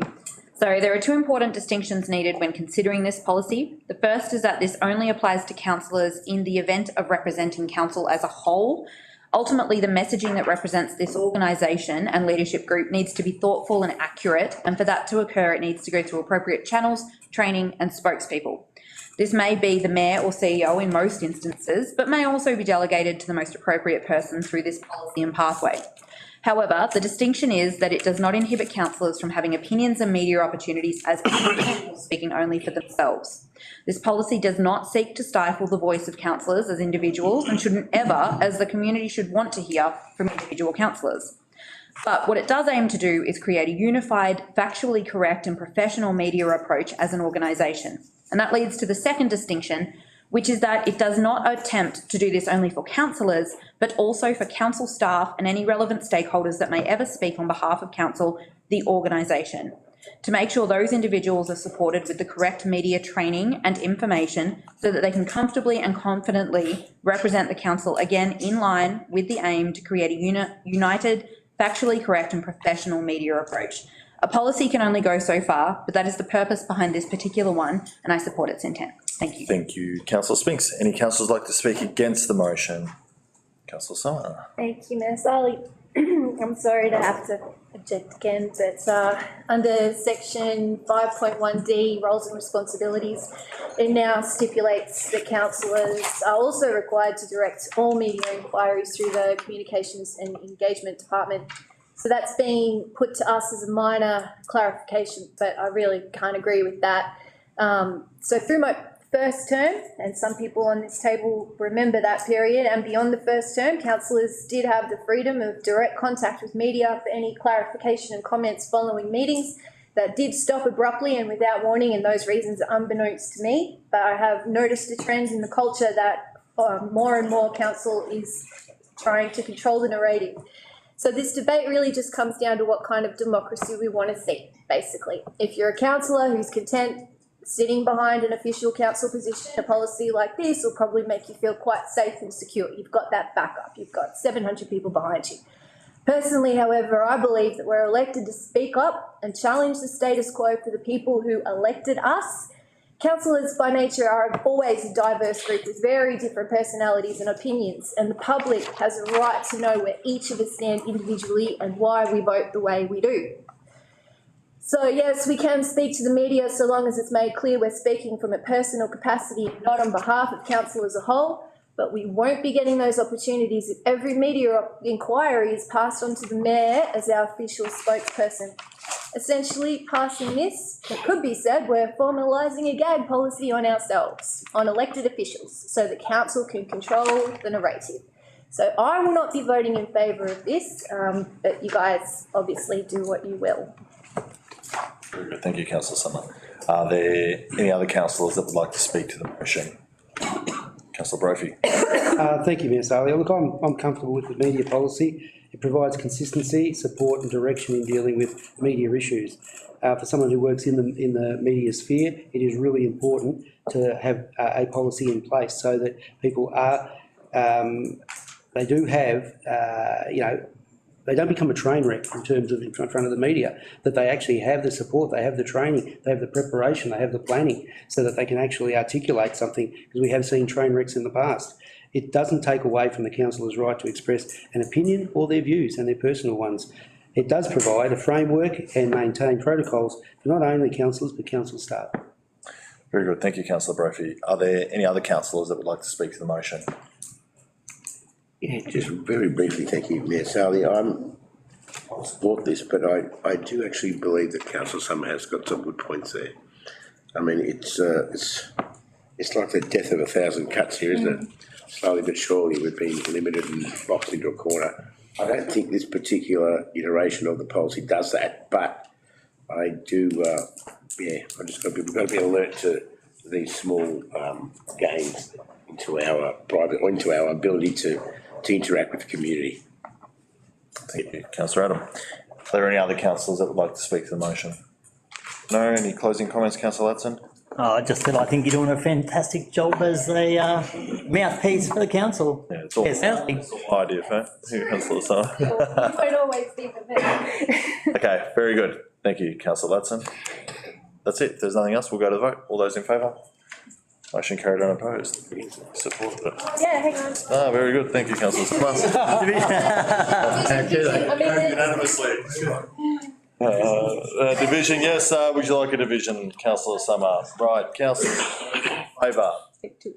Councillor Saleh, Councillor Spinks, Councillor Brophy, Councillor James, Councillor Latson, Councillor Adam, Councillor Dobson, Councillor Abdullah. Those against? Councillor Summer. Motion carried. Better now. Councillors, we go to page 34 of the agenda, item 10.5, S11A, Instrument of Appointment and Authorisation, Planning and Environment Act 1987 in brackets. There is a recommendation. Can I have the councillor put that through as a motion? Thank you, Mayor Saleh. I'll move that the council, in the exercise of the provisions conferred by section 147 of the Planning and Environment Act 1987 and other legislation referred to in the attached instruments of appointment and authorisation of the Planning and Environment Act 1987, section S11A, resolves that 1, the following contractor to be appointed as authorised officers as set out in the instruments of authorisation, that is the Planning and Environment Act 1987, section 11A, Stephen Eastwood, Quash, Sam Priest and Simon Hickey. 2, the instruments come into force immediately. The signature of the Chief Executive Officer is affixed to the instrument and remain in force until the council resolves to vary or revoke the instrument or until the officer ceases employment with the council. Thank you, Councillor Dobson. Can I have a councillor second that motion, please? Councillor Adam. The motion, thank you, Ms. Ali. Councillor Dobson, would you like to speak to the motion? Yeah, just briefly, this is just a planning issue. Normally, the CEO is given the delegation to give authorisation to members of staff. However, this is a little bit different because under the Planning Environment Act, these people, in many respects, you could say, act in isolation, and so the CEO is not allowed to delegate authority in this circumstance. It's got to come before council, so the council itself can determine that these people be appointed as the authorised officers. A staff member that has commenced employment in the planning department and or within a relevant position at council may be required to be an authorised officer for the purpose of Planning Environmental Act.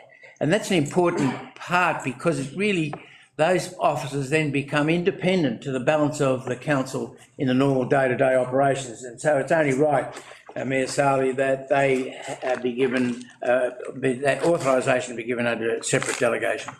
Thank you, councillor Dobson. Councillor Adam, would you like to speak to the motion? Yeah, pretty much what councillor Dobson said. This is an authorisation that we can only do from the Environment Act 1987, so that's why it's for us.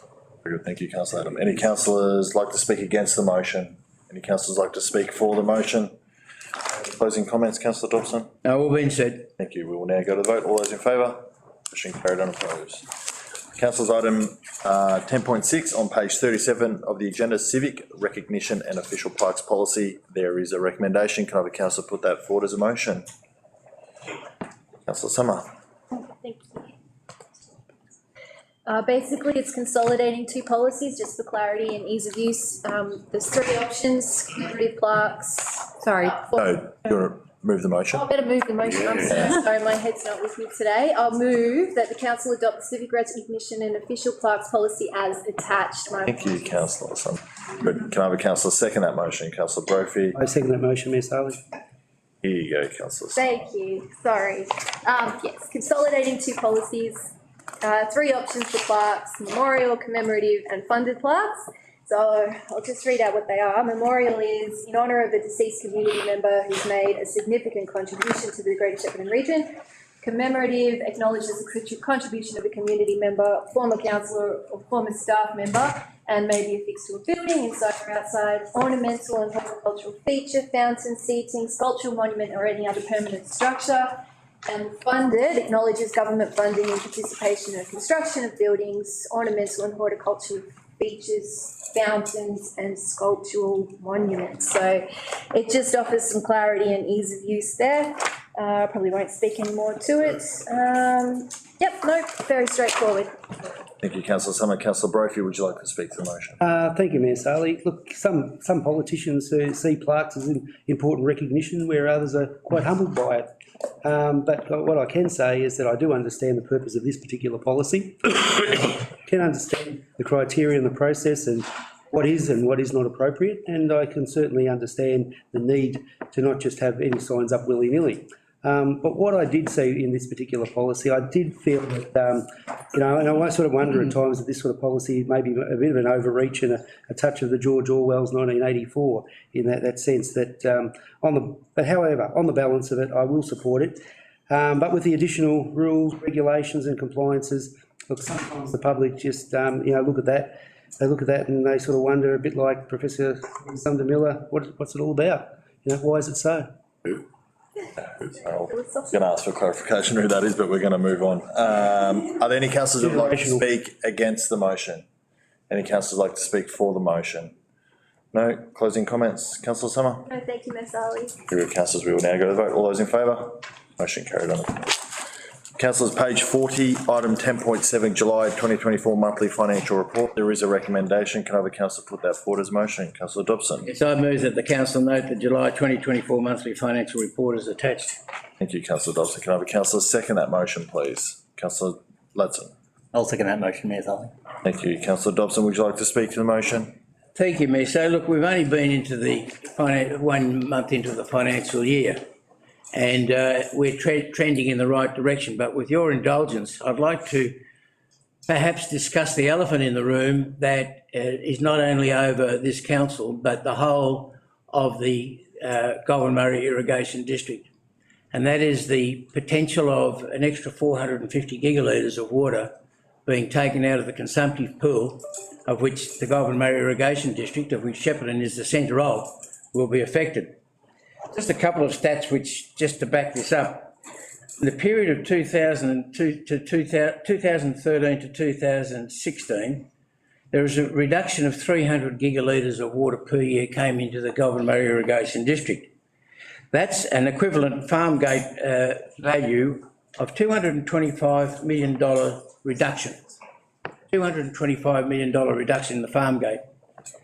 And the loss of 1,140 jobs across the GMID.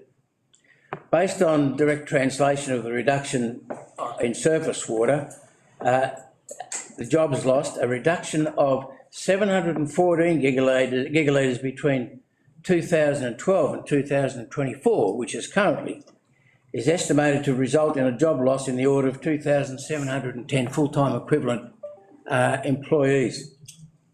The reduction is also in indirect employment, and it is expected to be seen in supply chain industries and business activities, including Greater Shepparton City Council, and that is why I bring it to your attention.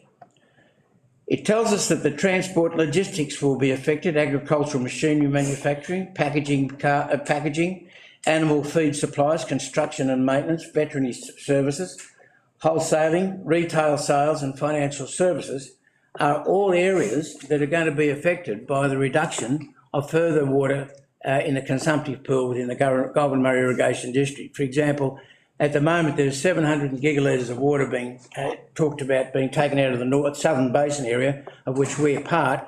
700 gigalitres, if you put all that together, it's probably what the whole of the Goulburn Valley uses. So 70 gigalitres, sorry, that's probably what the whole of the Goulburn Valley uses at the moment. We're talking big numbers. And I think that when the future council takes into consideration their planning for their financials, these are the issues that must be taken into consideration. For example, GMID milk production has dropped from an average of 2,350 million litres in 2003 and 4 to 2005 and 6 to about 1,270 million litres in the 2019 to 2021 years, a reduction of 46%. So what are the future impacts on the additional 450 gigalitres of buybacks? Point of clarification. Thank you. Yeah, I just want to understand what is the relevance of the topic that Councillor Dobson has started discussing. No doubt, it's a very important topic for us, for the region, water security, but how is it relevant to the motion that is presented to us? We are considering the financial performance, which is a monthly financial performance, and I think we need to stick to the item that is on the table. Yeah, so Councillor Dobson, obviously you're mentioning figures and budget-wise, but I presume you're getting to the council point. Otherwise, I am, because the whole thing dovetails into one. If our community has a reduction in production and a reduction in living standards, it has a direct impact on what this council can do, not only in running the council, but also providing the goods and services and all the facilities to our ratepayers, the whole 74,000. So you cannot look at future income and expenditure and look at monthly financials without understanding what the future will bring if we haven't got the irrigation water to produce the goods and services that this community needs. So that's the tie-in. That's why I'm bringing it up. That's why it's so important. Point of clarification. If that is the argument, then there are many other issues in our region which our community is impacted by those issues that have a direct or indirect, that will have a direct or indirect impact on the financial sustainability of this organization. So right now we are looking at the financial performance of this organization. I think we need to stick to the data that is in front of us and what was the performance in the previous month, and what are the projections, and what are the influences, and why do we have the figures that we have now. So, and again, about other issues, they have plenty of issues that do have an impact on the financial. That's fine. Councillor Dobson, obviously, I presume you're nearly finished, otherwise we'll get on to the monthly financials. I understand what you're saying, but. Well, I just make the point, and I'll make it again, that any financial reporting that we have on a monthly basis or an annual basis is is a direct result of what this community can produce and what we can afford to spend. It's not much just looking at a monthly financial report, that's a yearly financial report, which is 1 month old, if we don't have a look at what the future is going to bring us. So I would end the conversation, as far as I'm concerned, by saying whilst it's all very well having a monthly financial report, and I agree with it, the elephant in the room, as I said before, is what's in front. And I would ask that any future councillors in the future council take that into consideration when they're looking at the monthly financial reports. Thank you, Councillor Dobson. Councillor Ladson, would you like to speak to the motion? Yes, thank you, Mayor Sally, and I agree with Councillor Dobson's points, and I believe it has a flow-on effect. I'll go on to say that the projected full-year liquidity for 2024-2025 is forecast to be 121%, which is within the desired range. Just also looking through the agenda, that council's operating position is projecting a full-year deficit of $4.6 million. Thank you, Mayor Sully. Thank you, Councillor Ladson. Are there any councillors that would like to speak against the motion? Speak for the motion? Councillor Adam. Yeah, thank you, Mayor Sally, sorry. Yeah, the recommendation is that the council note July 2024 monthly financial report is attached. And yes, I can appreciate Councillor Dobson's commentary around the whole economic performance of the region. No doubt that has effect on how this council runs. That's a given, not just the water. That's probably number one, I agree. But there's so many other factors that impact our economy. The report itself, which I find encouraging, where the general public might find it slightly confusing first, when you read the report, you see the word surplus attached with 96.4 million, and people get the impression that, wow, we've suddenly got $96 million more than we should have. No, reading these reports can be a bit confusing sometimes. The important one is our full year deficit projection of 4.6 million. I think it was 6.9, it's down to 4.6. It's been reduced by 2.3 in the last month, which is great. It's heading in the direction that we wanted it to go towards. We can't keep running an operational deficit forever. 1, 2, 3, 4, 5 years. The cash that's been put aside, that's been currently filling the gap, will eventually run out. That's why we've addressed this. Good work on Chris's department there. We're heading in the right direction. We need to bring that back into balance. I think it's 25, 26, am I wrong, or 26, 27? We can break even. Obviously, COVID had a lot of impact on that number. We had 2 years of zero rate rises.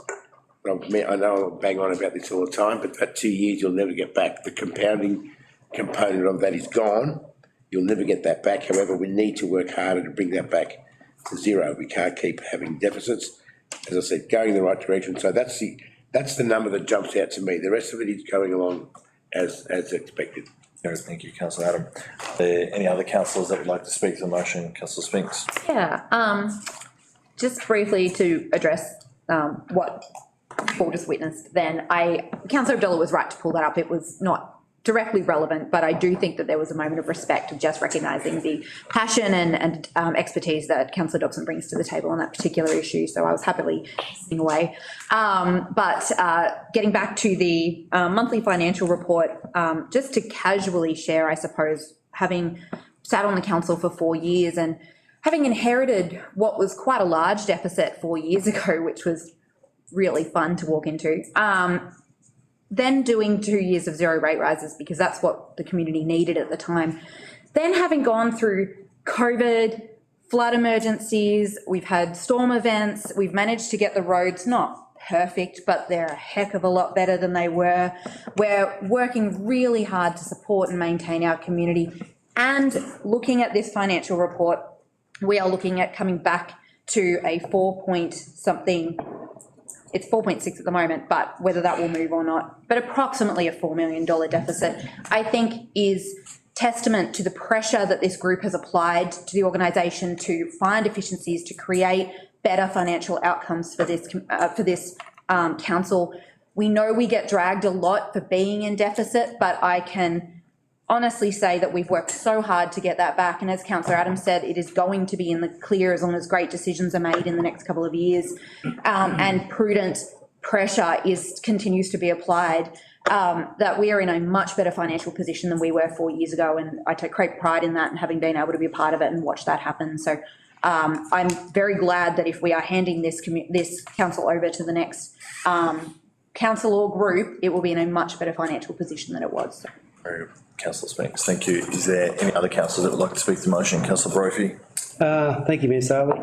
Look, the finances are a point in time of the analysis of how we're actually tracking, and we've highlighted the fact that we're only 1/12 of the year in, and there are some anomalies there in terms of getting financial assistance grants at different times. It often throws it out. I sort of look at the bottom line in terms of a number of things, and one certainly in regards to the liquidity ratio and how we're tracking, and really as a result of, what assets we've got and whether we can cash them in if we need to, and how our debt rating's going. And I think it's been an enormous learning curve for a lot of people, a lot of councillors in regards to how the finances work. We were sitting at about 160% in terms of that liquidity ratio, down probably about 121% at the moment. But that's still very manageable, and it's still certainly within the band range that you want it to be. It's a healthy range to certainly be in there. And Councillor Spinks was right in terms of the hard work that's been done. And it's been done not only by councillors, I mean, we're at the other end of it, but in terms of the CEO, Fiona Legassi, who's come in and re-looked at a number of things, the directors who've looked at how they can cut and do efficiencies throughout their particular departments, and also the finance department, who've been able to wrap that all up and give really sound advice, and also to councillors as well. And Councillor Dobson's right, there's an economic reality in regards to all of that's going on around us. And we did have those 2 years, Councillor Adam, you weren't on council at the time, but we had a long debate about that 0% rate increase to residential housing. And I think that those residents benefited. They might have only been a small amount, and it does cost council, but it was very important at the time, not only for COVID and a recovery after that, not only the floods that we had, but also the hail damage and the other events that we've had right throughout there. So, make no mistake, the increasing cost of living that we've still got coming our way, and we're going to be using some hardship for the next couple of years before we get out of it, but we've got a trajectory where we've got a finance plan to get through that particular stage, and council's not immune to any of these particular costs that come our way. So we have to bear in mind the overall economic what's happening in the region, not just what's actually happening at council. We have to see what's going on in the district, whether it be agriculture, whether it be small business, whatever it is. We've got to take all that on board, insurance costs, all of that as well. So I certainly commend. A lot of talk, isn't it, for 1/12 of the year in, but it's pretty important. Very good. Thank you, Councillor Brophy. Are there any other councillors that would like to speak to the motion? Councillor Summer. Thank you. Just in defence of the 2-year zero rate rises, that compounding impact, and I'm sure it's been mentioned, but that compounding impact that keeps coming up can be applied to absolutely anything. Any kind of income we get is not set in stone as guaranteed income for millennia, where we're always going to be compounding that amount of money. That is not what we do. We respond to community and global events. So in a budget of over 50 million, I think it had the impact of 1.5, just to bring some relief to ratepayers and put that downward pressure on efficiencies, which I believe was achieved. In terms of this particular financial report, look, this is just a note. We're always accompanied with a graph to show where we're tracking visually in terms of spend. We often start off slow, and then we get these lofty goals near the end, and the gradient starts to get steeper and steeper, and we fall off reaching our target. It would be nice to hit the ground running on the front foot and see that steep curve going up a bit further from the outset. That would offer confidence that one day we might even exceed our target of delivering for the community. So that's all. Thank you, Councillor Summer. Nothing else from any councillors before I go to closing comments from Councillor Dobson? Councillor Dobson? Yeah, thank you, Mayor Saley. I think Councillor Brophy hit the nail on the head when he talked about the economic reality. And that's why what I brought into the conversation today is that the economic reality in respect to financial reporting is in some respects out of our control. The federal government are going to give the whole of the Murray-Darling irrigation district, irrigation area, Murray-Darling Basin, 300 million, of which we're going to get 100. And then that's the whole of Victoria. And then you break that down to what Shepparton are going to get, what Shepparton needs, what we need in the future, what's going to be taken away from us over the next 4 to 6 to 10 years. What's going to be taken, how can we get that back? So the economic reality is what I'm interested in. And I know everybody wants to talk about the here and now. I'm talking about the 10-year time in terms of finance. There's nothing much to report in this month, so I'm giving you what I think is going to happen over the next 10 or 15 years. And to my way of thinking, we've got to do something about it. Good. Thank you, councillor Dobson. Councillors, we will now go to the vote. All those in favour? Motion carried unopposed. Councillors, page 43, item 11.1, Affordable Housing Reference Group Annual Report. There is a recommendation. Can I have a councillor put that forward as a motion? Thanks. Thank you. Yes, I'll move that the council receive and note the Greater Shepparton Affordable Housing Reference Group Annual Report 2022 to 2023 as attached. Thank you. Can I have a councillor second that motion, please? Councillor Latzer. I'll second that, Mayor Sully. Thank you. Councillor Spinks, would you like to speak to the motion? I'd like to thank the Affordable Housing Reference Group for the work that they have done and for pulling this report together. Having been able to see behind the scenes, this report's been a long time coming. It has been met, not the report itself, but the group really have met with many challenges and barriers to the work that they're trying to achieve, and even just trying to get this report to us right at the end of our council term.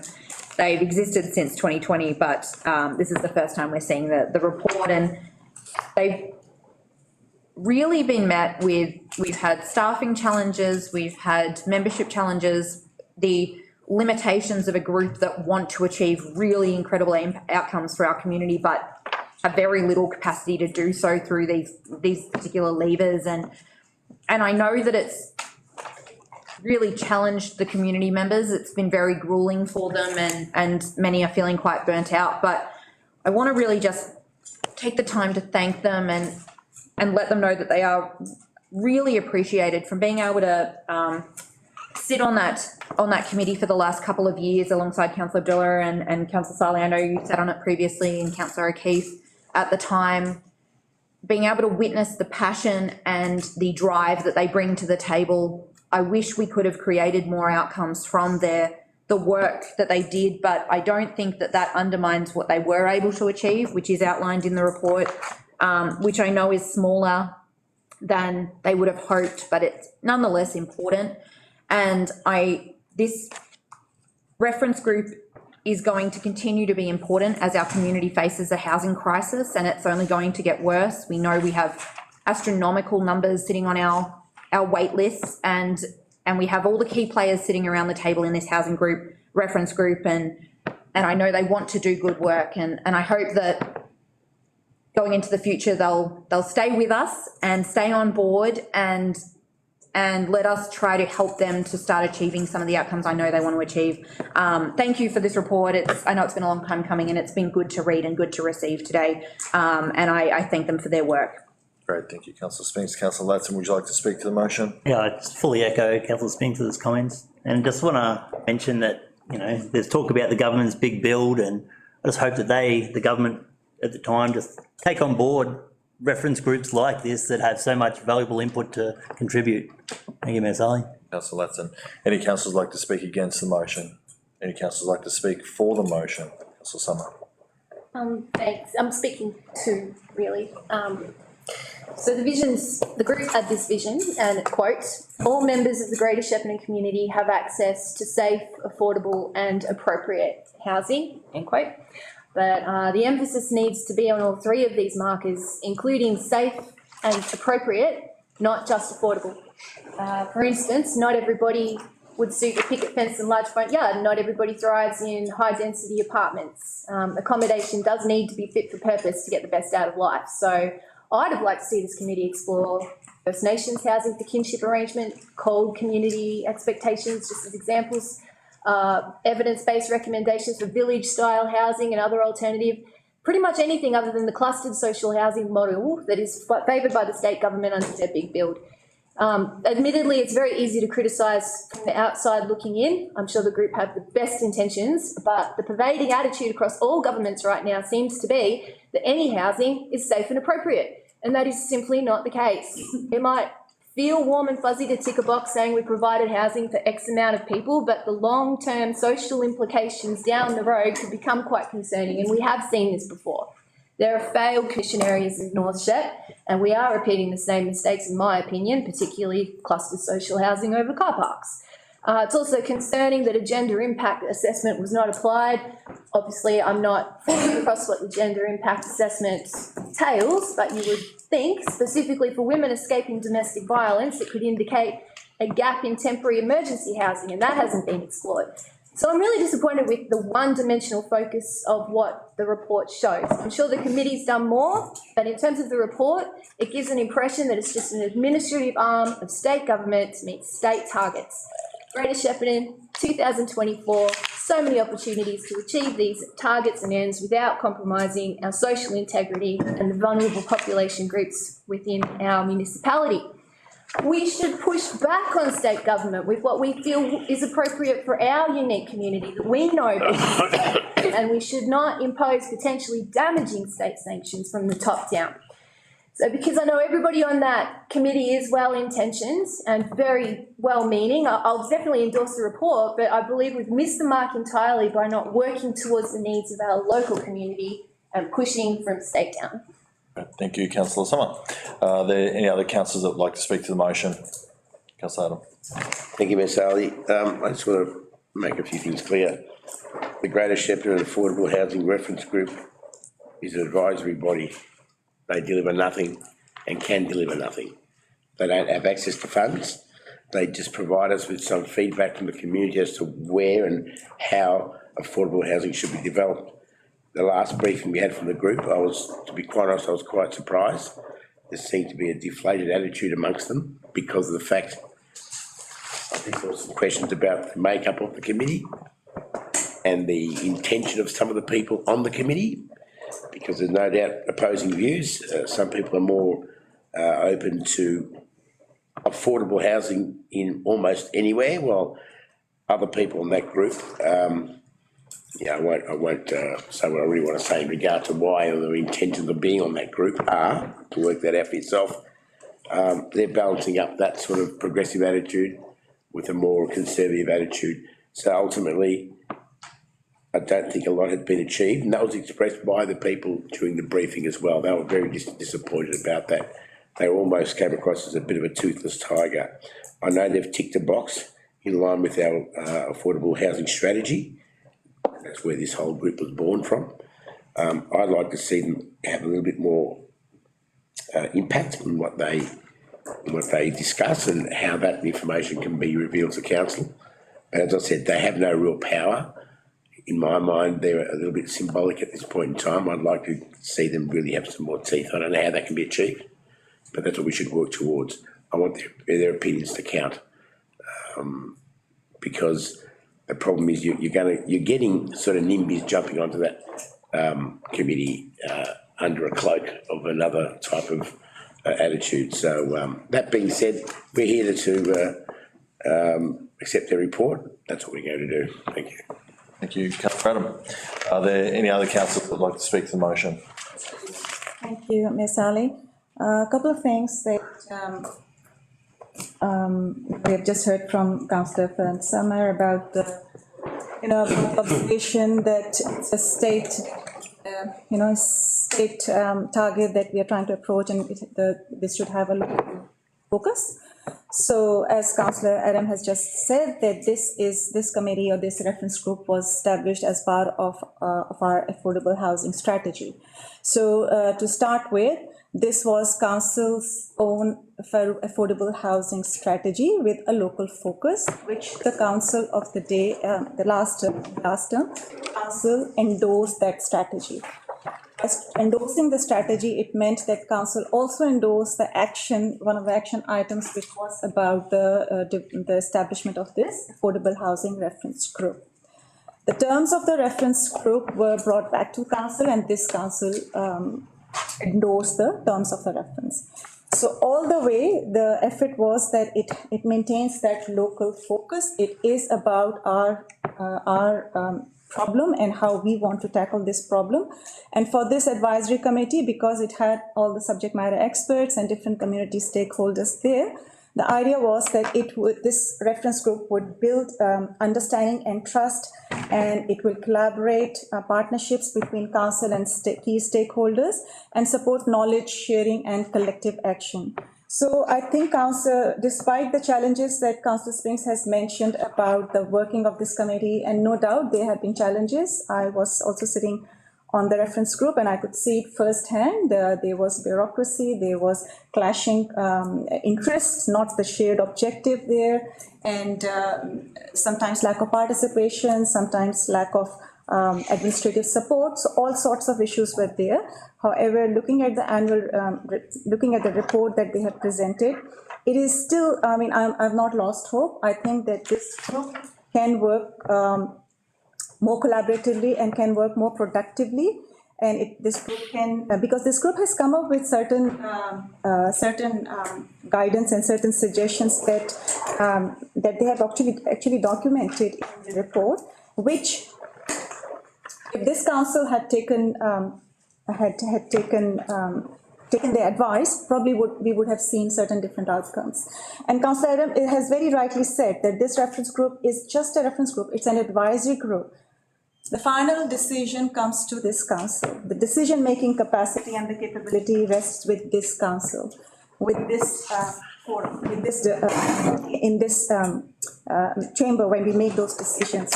So just to share some of the achievements of the committee and the work that they have achieved. This committee considered the impact of the modern Nixon consultation process and council's subsequent decision to not support the social housing project that was proposed for the site. So the committee the reference group noted that the outcome may discourage other community housing organizations from scoping and submitting project proposals. This was communicated in July 2022. So I think this is, beyond this, the reference group cannot go. It is for this council, it is for the council to pay attention to what the reference group has come forward with. And in future decision making, take note of their insight, take note of their expertise, and do the right thing. The committee has also written to council recommending that council should require an affordable housing component as part of a broader development of 45 Parkside Drive, Shepparton. So that was in June 2023, and I'm very pleased that to an extent that that was taken into account. The other thing that committee did was to write to councillors to strongly support and endorse the proposal to utilize the Row and High Street car park site to increase the availability of affordable housing. The group recommended that council continue to actively pursue such an outcome as it aligns with council endorsed strategic documents and policies and responds to the significant need for affordable housing. This was done in July 2023. So again, the decision rests with the council, how we want to make use of their insight and their advice. And again, the report notes that the committee is working with council officers to develop a strategy to improve community awareness regarding affordable and social housing. And that is something that, I think that's very encouraging, because that is exactly what's needed.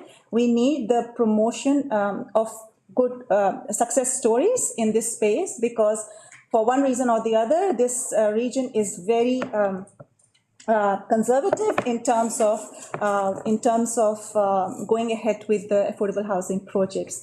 So I think it has done a good job, but surely there can be many more things that they can do. And personally, I'm very interested in the committee to come with the promotion and education related suggestions for council, because the council really needs to step up and make some tangible outcomes. Very good. Thank you, Councillor Abdullah. Are there any other councillors that would like to speak to the motion? No? Councillor? You're good? I'm all good, yeah. No other councillors? Before I go to closing comments, I just want to obviously commend the group, and I do acknowledge some of the frustrations that they've been sharing and fortunately or unfortunately, when I was sitting around the table, those frustrations were the case as well, and they've obviously still extended to this, this time of the year where, it's a couple of years since I was sitting on that committee. Well, the frustrations that they share are also shared with multiple committees and advisory groups and reference groups, whatever we want to call them. The reality is you can call them what you like. The powers that used to sit with advisory or reference committees with the Section 80 committee, some of you would recall them. I was fortunate to sit on one outside of my council time and obviously see what independence and strength it does give a group to really action some items, albeit that the small amount of funding that was associated or really decision-making process that was involved with those Section 86 committees wouldn't necessarily have solved some of the big projects that have come across our table. The unfortunate thing with this particular group that the recommendations that they put forward are all worthy. It then comes back to the council table. You generally test it with community. That doesn't always go in a way that you might think it would be. And then also there's a cost component as well. So they can't deliver projects with it. It comes back to us. So, you hope anyone that's sitting on any advisory committee, and like I said, I hear it every month, that, unless they're physically seeing something, they feel like they're wasting their time, but you're not, because you're supporting the conversation, you're supporting the direction of council, and sometimes it's just that, we spoke about the compound effect before, it's that compound effect of just sort of keeping things on track and putting those ideas in front of council and officers who effectively put the recommendation to us.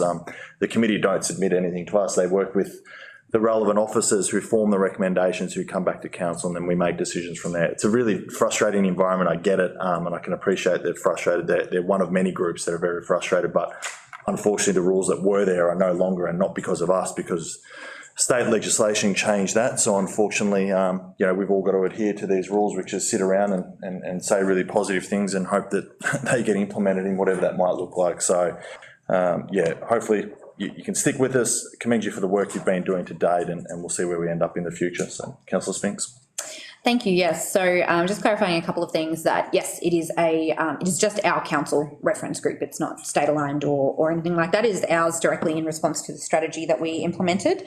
That I think it sounds like everyone agrees that we want them to feel valued, and I would argue that is up to us to value them more than if that's to be achieved. And finally, I do agree, Councillor Summer, that there is no one right model of housing that can address this crisis, and that there have been models in the past that have not been successful. But I attended the Salvation Army's End Homelessness Forum last month, and what really struck me and I took away is a story that a young doctor was added to the wait list because there is just no housing, and it really struck home that is not a person that should be on a wait list for housing.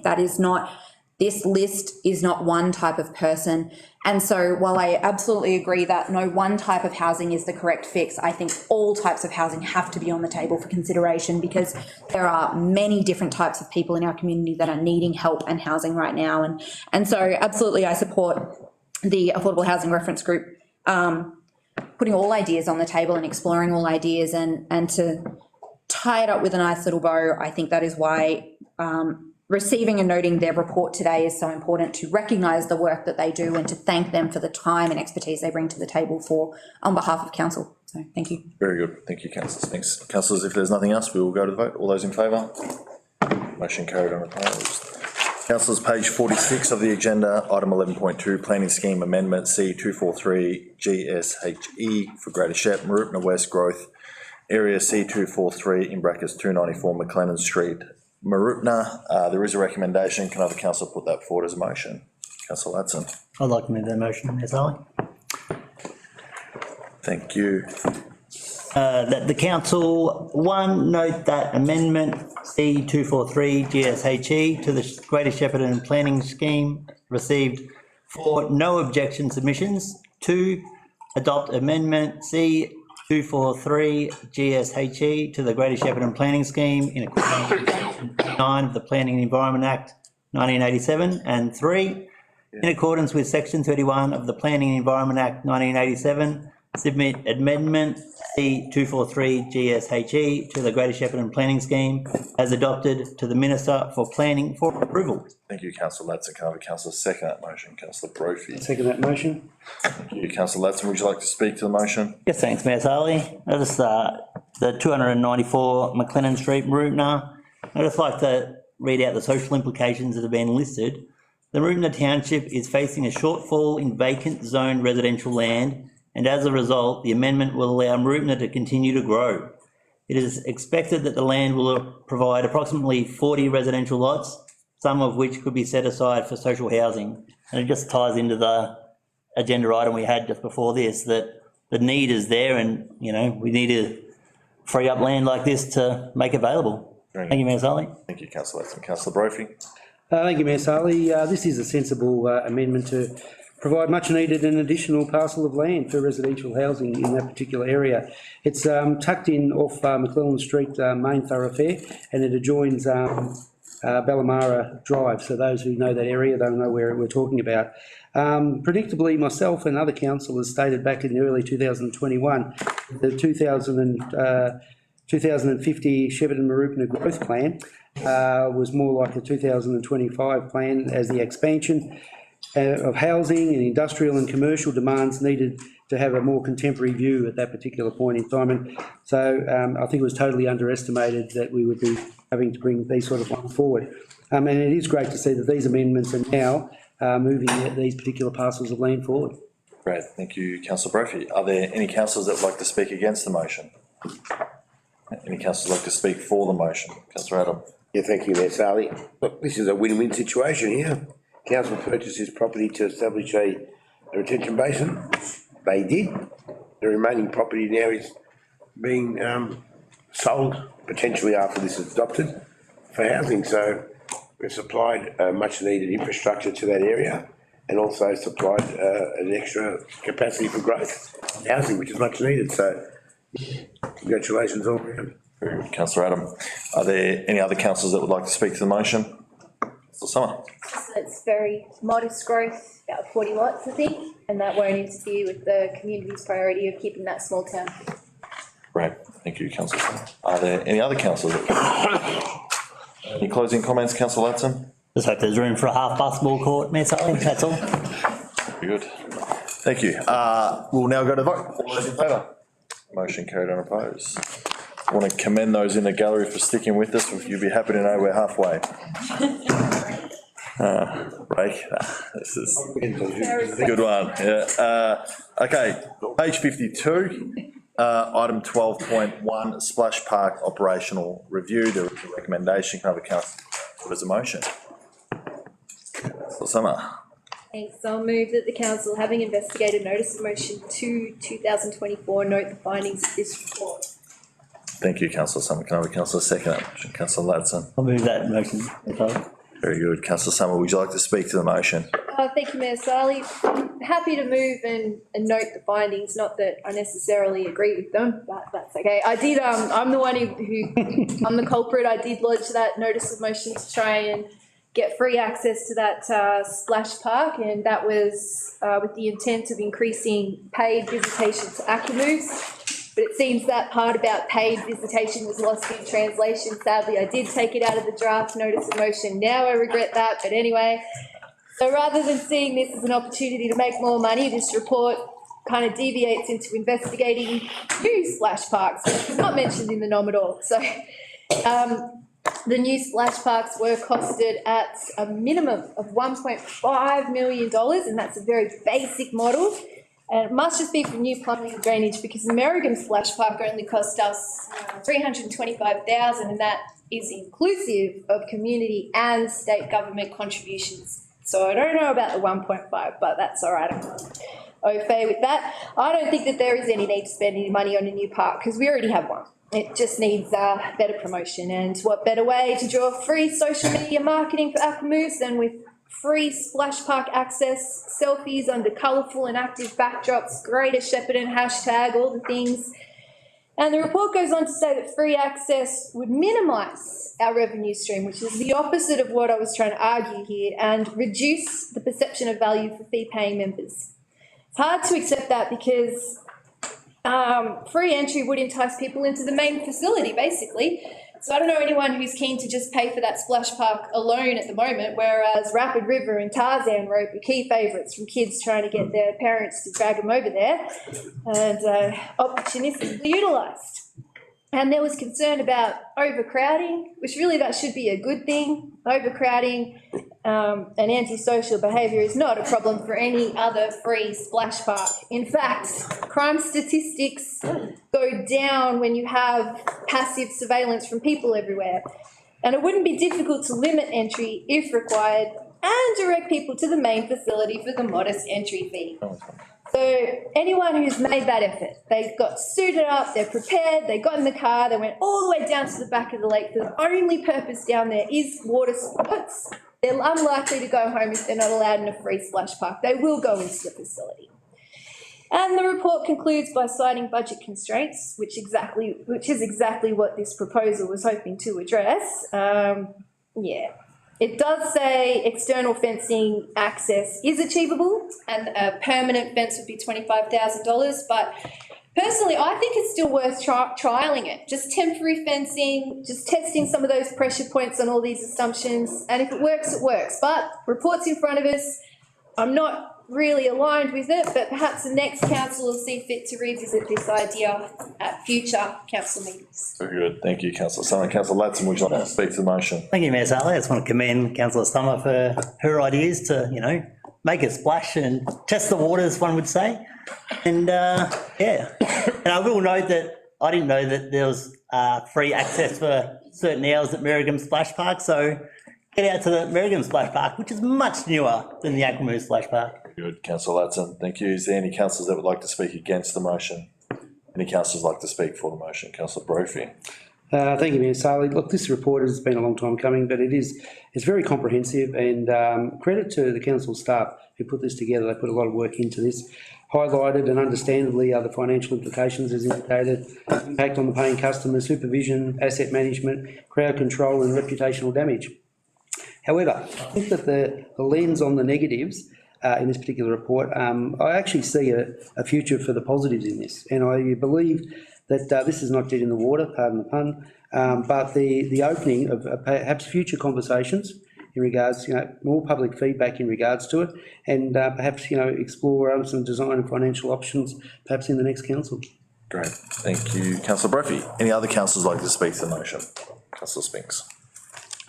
This is such a weird one because everyone's kind of talking to it and against it and all in the middle of it. But anyway, hopefully this will fit into the debate somewhere. I think it's great to get the report and all the data and go, well, I still don't agree with it. I think that's absolutely a prerogative to do. So I originally did not support exploring the idea to make the Aquamove Splash Park free. And unfortunately, the review as it is has come back confirming all of the concerns I had. But more largely than any one of the reasons in the report, I feel is that it just isn't designed to retrofit in this way. I disagree that it would be a wonderful, selfie spot and tourist idea, because the splash park as it exists is outdated and close to, heading towards the and the entire centre isn't designed to section off at a free entry point. It wasn't designed that way at the start. It's a really cool idea, but it isn't realistic under the current conditions. I'm very supportive of exploring new free splash parks, especially with the Aquamove's master plan, again, coming up for review next year, though I would advocate the hydro pool and the swimming lesson pools are of higher priority in that upgrade project. But perhaps this is where the opportunity to relocate the fencing and overall centre design becomes feasible, or perhaps we'd relocate it, the splash park altogether and send it to the other side of the lake, or to Kyalla, or to North Shep, or over to Marupna. I'm very in favour of having free splash parks as community assets similar to playgrounds and skate parks, and they are increasingly appealing in a heating world. But unfortunately, the report as it is in front of us confirms that simply making the Aquamove Splash Park free is not the path to achieve that outcome. And I would argue that if people would come for a free splash park and then would fall in love with the other opportunities and go back and pay to then continue doing it, they're probably already coming to pay to go to the splash park. So, but that's just thought. It's not in the report. That's my personal opinion. But as the report stands, happy to endorse it. And it just confirms what my concerns were. Thanks. Thank you, councillor Spinks. Are there any other councillors that would like to speak to the motion? So Abdullah. Thank you. I just want to briefly endorse Councillor Spinks' comments because, so the report, yes, I also read the report and I sort of understand findings and what are the practical implications of going ahead with that or not going ahead with that. But I think personally, I also feel that it's the location that it is in, it will be very hard to retrofit that particular opportunity into the current structure. But having said that, I'll be very keen for this council to explore other opportunities of that pre-splash park. So I also want to thank Councillor Summer for at least highlighting this and bringing this matter to the table so that we all got to understand what's possible and what's not possible. Thank you. Thank you, councillor Abdullah. Any other councillors like to speak to the motion? I'll just quickly, before I go back to councillor Summer, what this conversation actually did when we had it at briefings actually allowed us to expand sort of beyond aqua moves and sort of bring in what is arguably one of our best assets, if not our best, being Victoria Park Lake.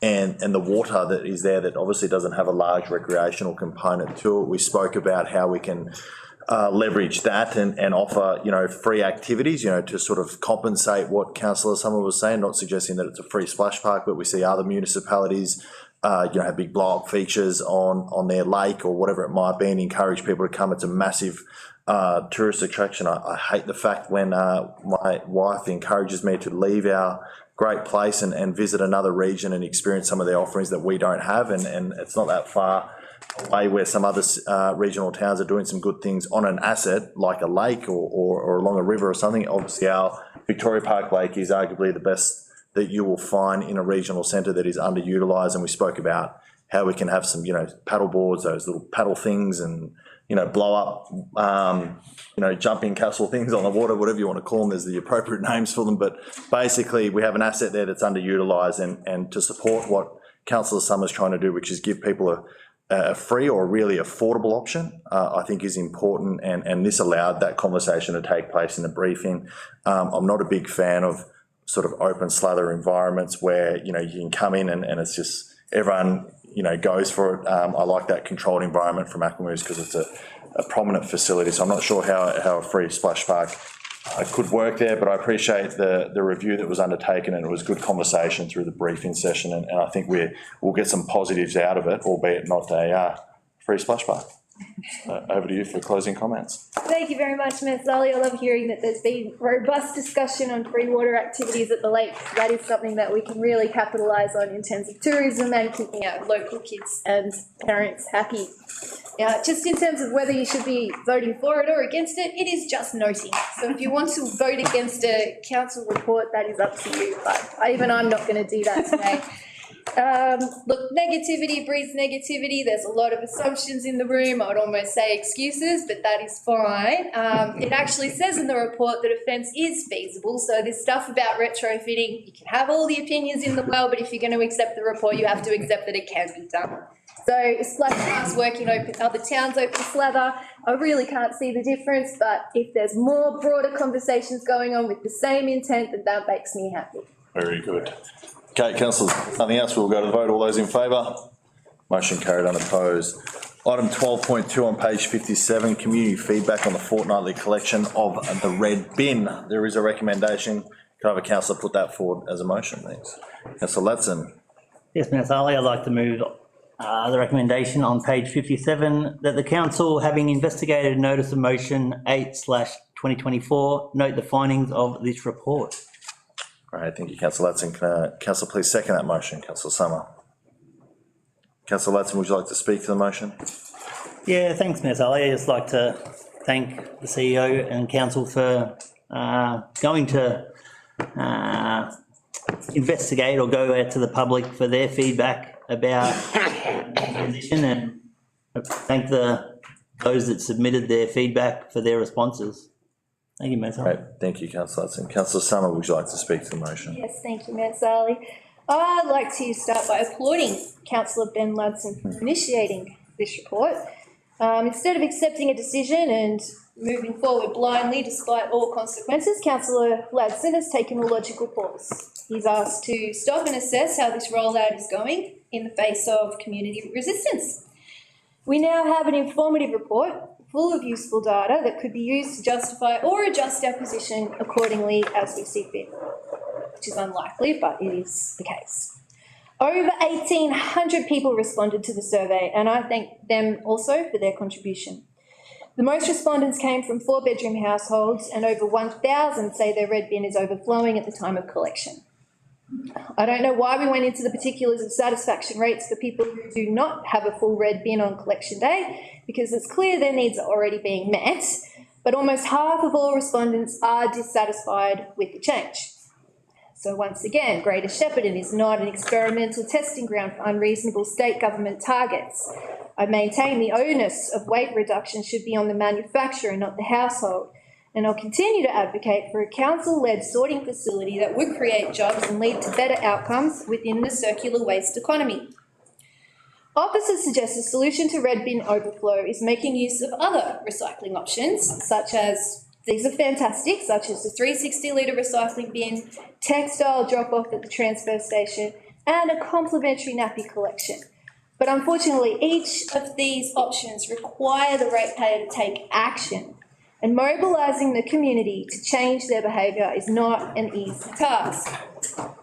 Education generally results in preaching to the converted, but the survey does show council can do more around encouraging recycling of bulky meat trays. Rule of thumb, if you can't scrunch up the plastic in your hand, it is strong enough to be recycled. That's a take-home message there. So I suggest we do further analysis on full 240 litre red bins that have no contaminants. If indeed the survey is correct and people have run out of airspace despite doing the right thing, then we have to reach a logical conclusion that we are failing to provide an essential service. That excess waste will continue to clutter up households and flow over into the environment if we don't take some urgent steps to clean it up. So thank you, Councillor Ladson. Even though council has no plans to change its approach, and whether it's reported is questionable, your survey did confirm what most of us suspect, or myself anyway, that red bin fortnightly collections are not working. Thank you, Councillor Summer. Are there any councillors that would like to speak against the motion? Any councillors like to speak against? Well, I don't know whether I'm speaking against or for. Sue, would you like to speak to the motion? I'll speak against the motion, although actually I don't want to speak against noting the report. I just want to speak to the motion. That's fine. So that's what I'll do. I just want to, I shouldn't say criticise, but just check on some of the figures that Councillor Summer was quoting. She said there was 1,800 respondents. We have 29,000 roughly households in Shep. That relates to about 6%. So you said half were negative, half were positive. So that's 3% of all the households that potentially could have responded negatively, 3%. And to use the words, these are your numbers, and to use the words that council was blindly moving forward without any reference to some sort of accountability or survey at the end of a 12-month period is incorrect as well. I know our organisation would have done that anyway, and we're doing that. Ultimately, we were doing our own surveys. This survey that was asked by Councillor Ladson came in probably 6 months prior to our own. So I didn't think it was worth doing it because it would have been done eventually anyway. It resulted in a 3% return negative response, which is neither here nor there, to be quite honest, and not very revealing. Point of clarification, is 3% statistically significant? Well, that's a subjective, mate. I don't know whether it is. Hang on. So you want clarification on that? I'll go obviously through CEO Fiona Legasic to determine whether that clarification is required. Look, to be honest, I would think we would need to look at doing the statistical analysis rather than talking about this particular number at this point in time, because we don't have all the formula and what have you sitting in front of us. So I don't think that we can actually clarify that point at this point in time. The point was, you can throw all sorts of numbers out there. You've got to have some base to them and some way of justifying them. If all this revealed was that 3%, to me, it hasn't been worth the time and effort, to be honest.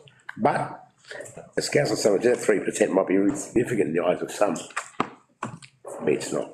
And I think we would have got to that survey in the end anyway. Council weren't blindly moving forward without any reaction to community feedback. That would have happened anyway.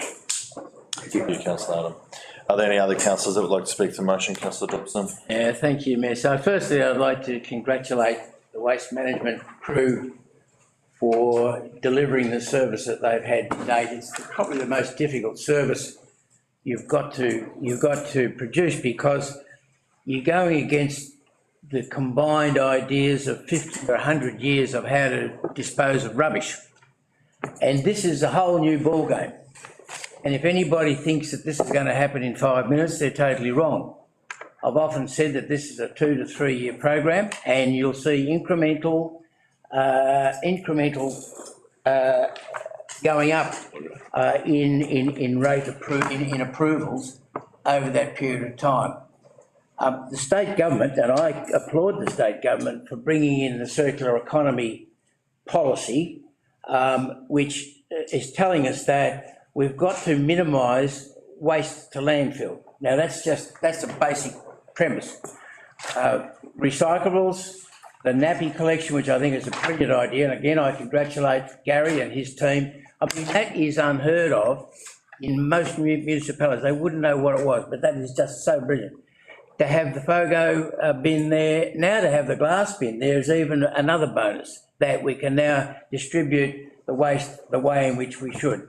So, as I say, the state government have brought in the circular economy. They want all these issues to be in place by every municipality, the whole 70-odd municipalities in Victoria, by 2030. What we've done is get on the front foot and said, let's get in and get it done, and let's see what happens. Now, we had a trial period at Kyalla and at Katura, and we learned a little bit over that, but we're learning more every day. And the analysis that we've got is telling me that the small amount of bins that have been, households that have been talked about, I believe we're on the right track. We've got to look at the positives. Now, I know that it's not working correctly yet, and it won't work correctly until we, as a collective, as a council, you're telling us, you know, what's our responsibility in this? Our responsibility is to keep on discussing this issue with the ratepayers of Greater Shepparton, so that in time to come, everybody will see the best way to go about it.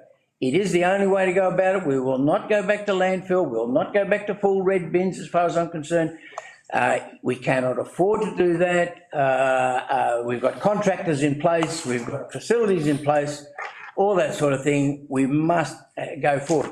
The only thing that perhaps have we done enough of, and I'm not saying we haven't, but the question is, have we told our community enough about the waste management program that we've got going? That's in the hands of the waste management group. I believe they're doing a magic job, but it'll never be perfect. So thanks, Councillor Ladson, for asking for the findings of this notice of motion. I've got everything I needed out of it, and to me, it's about half of the course, is what I thought it would be. Can it be improved? Sure can. Thank you, Councillor Dobson. Are there any other councillors that would like to speak to the motion? Councillor Spence. Okay, credit where credit is due, not to the original motion, but to the council staff that have managed to turn the initial vague request for consultation into something of actual substance. Though we are still only 8 months into the transition process, and the feedback gathering process will have to be redone in another 6 months or so as part of normal process, essentially doubling the workload and resource use of the council, nonetheless, the consultation that was created has managed to provide excellent data back to us. Over 1,800 people provided their feedback, and we were able to gather a whole bunch of insights into how people are experiencing the transition. Unlike the initial concern, and I think intention, it was not 1,800 people telling us they don't like it, though there were, of course, still plenty of those. But there were also a very large number of people supporting the change, supporting the efforts to create a more circular waste process, and supportive of trying to learn and improve their own behaviours. We also were able to see that many of our community, again, as expected, are still in the transition period because, again, 8 months. And we could see that a whole bunch of households have the wrong size bins. For instance, households of 5 or more people with the smaller size and households of 1 with the larger size. And that lots of people are still learning about what goes in what bin. As mentioned, with a large number of people still putting meat trays into their red bins, these can be recycled and will save a bunch of airspace. And a number of households with nappies that haven't yet signed up to the nappy program. Every transition, there will be people who simply hate the idea and have no intention of getting it right, and there will be people who fully support it and are on board from day one, both of which we heard from in this consultation. But most importantly, there will be a third and the largest portion who are in the middle and want to do the right thing or are open to getting better and just need help to get there. And through this consultation, we were able to see them and can further direct our support towards them. Whether it's upgrading your recycling bin, getting a second red bin, downsizing your bin, increasing education and behaviour change so the right things are going into the right bins, or continuing to look for a program to recycle soft plastics, it is because of the council staff that designed it that this consultation has been able to tease out even further what we need to continue to do to support our community through this transition. The full change wasn't ever going to happen overnight, so we need to give the community the time and support they need. We can do this. Thank you. Thank you, councillor Spinks. Are there any other councillors that would like to speak to the motion? Councillor Brophy. Thank you. Well said, councillor Spinks. I support this particular notice of motion reluctantly because I was a little bit unsure about the intention by the proposer. Was it opportunistic or was it really based on detailed focus of a genuine outcome? I think it's been great in terms of what we end up getting out of this because the critical analysis that's been done, the practical feedback that we've received from that, the solid recommendations, certainly there's been no surprises in regards to the responses that we received as well. We've said all along it's about two things, communication and education, and that has been the key to it all. We have listened and we've taken the feedback and adjusted accordingly in regards to the nappies, in regards to the organics, in regards to the plastics and the glass, but also in regards to the upgrades. And I think the questions that were asked did give us some really good analysis on what needs to be. Thankfully, I mean, we've been on this process for about 4 years here since we've been in council, so we get the information, we get the informed information as to why we're going down this path. It was about the mandatory glass coming in by 2027. It was by the state government. It was about us having to reduce our landfill by 80% by 2030. And if we didn't do that, if we didn't go down a particular certain path, I can guarantee our waste charges would go up over a period of time, because how else would we be able to get it? So I think well done in putting this motion forward. I think we've got a lot more out of it, and there's still a lot more to be done. Thank you, councillor Brophy. Are there any other councillors that would like to speak to the motion? Councillor James. Thank you, Mayor Sally. I'll be quick, otherwise we'll be here till 8 o'clock tonight. I just want I welcome the investigation. Well done to Councillor Ladson, because he's basically mirroring what our community were the questions that we're asking. So well done to Councillor Ladson, because he's bringing back the voice of community back into investigations, and it was done. I am still waiting for the informative stickers on the bins.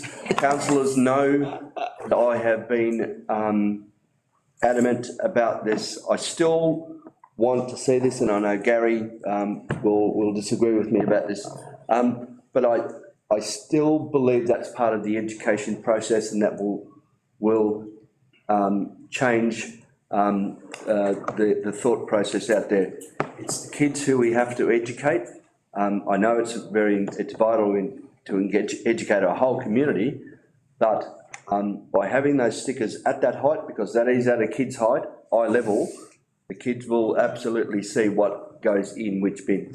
And I think the stickers are vital for us to change the perception, to change the attitudes as well. And I think we need to have them out. It will change. Thank you, Mayor. James. I don't think there's anyone else. Is there any other councillors? Councillor Ladson, obviously, look, to be honest, I actually don't object to councillors seeking additional information. I've always been a supporter of the past 4 years that if you feel that you require additional information to help you on your journey of understanding this and getting the information that you request, I support that. So, and that's what I did. This is an education journey that we've got to take our community on, and it's actually expose and probably showcase what, from my perspective, what I already knew was out there. So from that aspect, it's just further heighten how important it is for us to get that information to community that perhaps aren't aware of the the 360 litre recycling bin, the nappy collection, obviously the opt-in, opt-out component of the FOGO. What is the process to upgrade your bin size if that's what you want to do, or downsize, whatever you might be doing? So from my perspective, I'm pretty impressed with the information that's come back, and whether that was your intent or not, this is what we've actually got out of it. And I will always be a supporter of councillors seeking additional information. So from my perspective, I'm supportive of you putting this forward. It's provided information. I always seek the advice and guidance as well from CEO and obviously Gary and our director on being able to deliver this. Delivered, what does it mean to the operations? Are we sort of bogging them down on other things?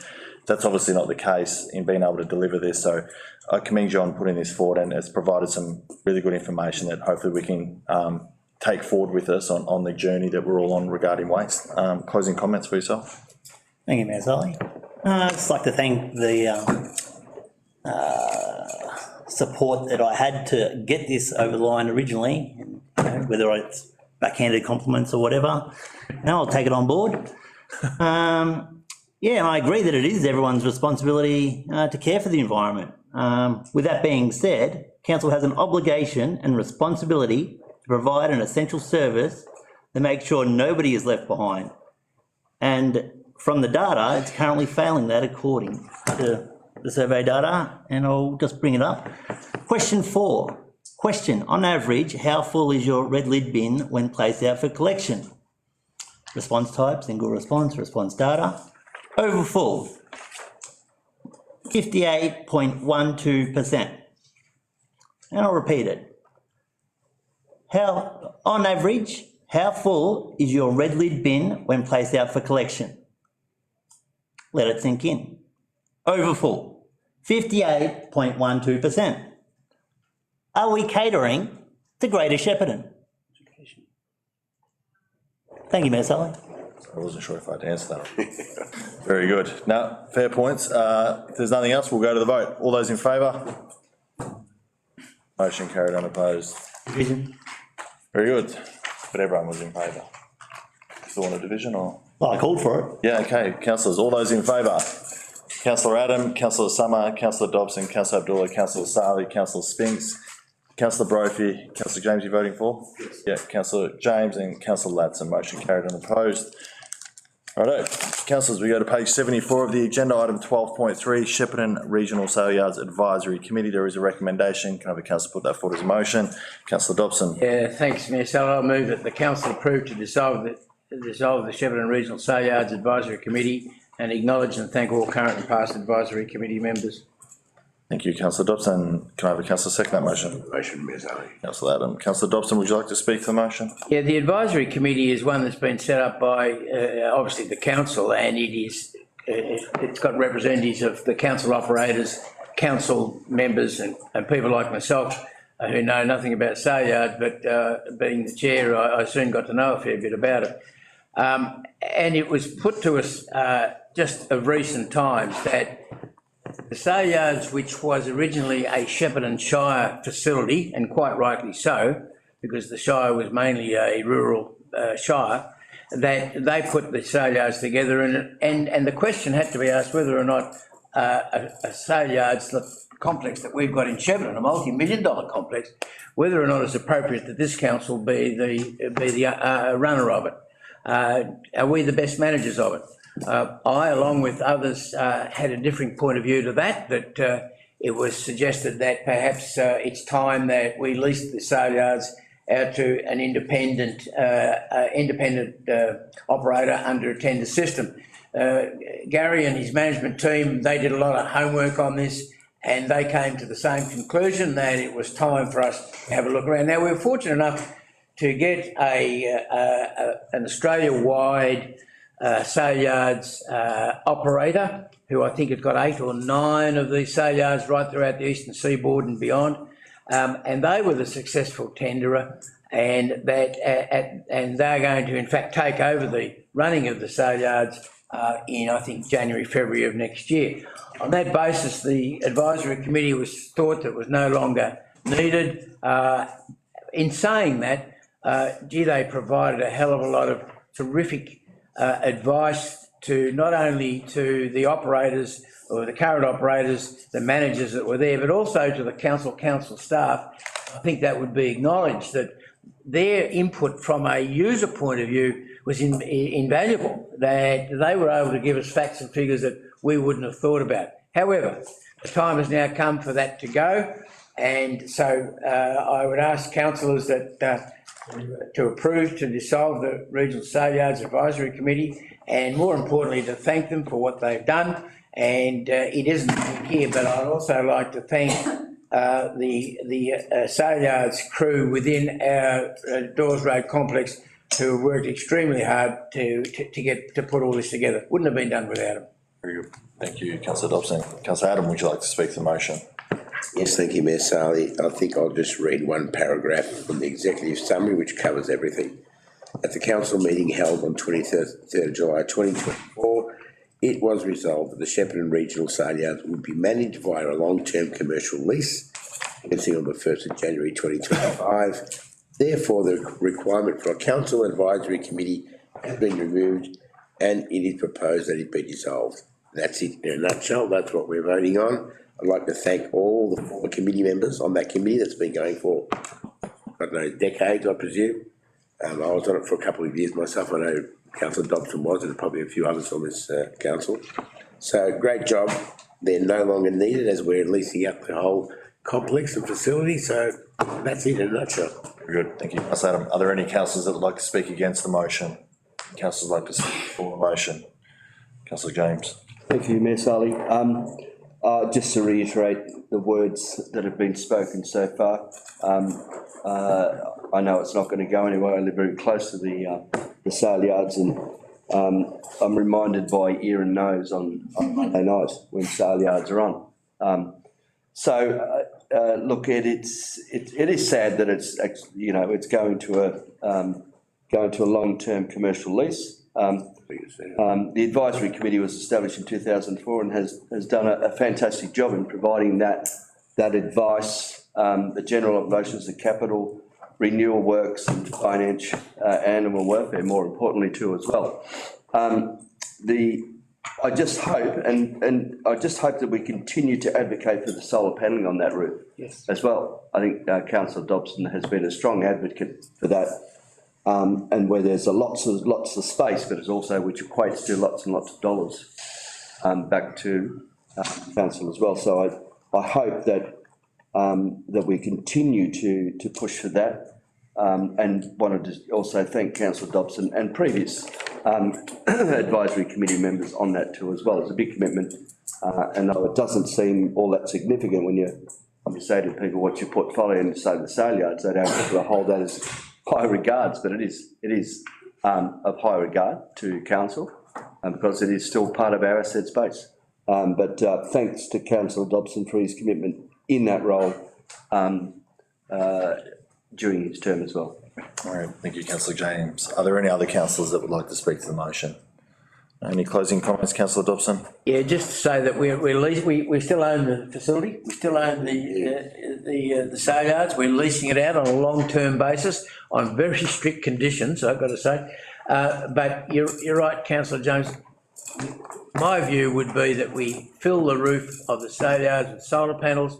We can then distribute that power to places like that. With the modern technology that we've got now, we can make good money and make good use of the roof. There's about an acre of roof space down there, a bit more.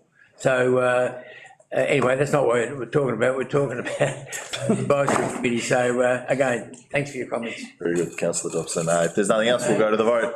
All those in favour? Motion carried. Opposed? Okay, councillors, nearly there. Page 78. I don't think we are nearly there. Could I propose that we have a 5-minute break to refill waters and? Standing orders. Yeah, we'll just, okay, we will adjourn the meeting for 10 minutes. It won't be 5 minutes. We'll adjourn the meeting for 10 minutes and we'll come back. So those that need to get a break, stretch your legs, we can do that. So the people come.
In the meeting on page 78, agenda item 12.4, which is contract number 2347, provision of cleaning services, council buildings. There is a recommendation. Can I have the councillor put that forward as a motion? So that's an. Thank you, Mayor Sally. I'd like to move the motion on page 78 as listed. Thank you, councillor Latson. Can I have a councillor second that motion, please? Councillor Brophy. Second that motion. Councillor Latson, would you like to speak to the motion?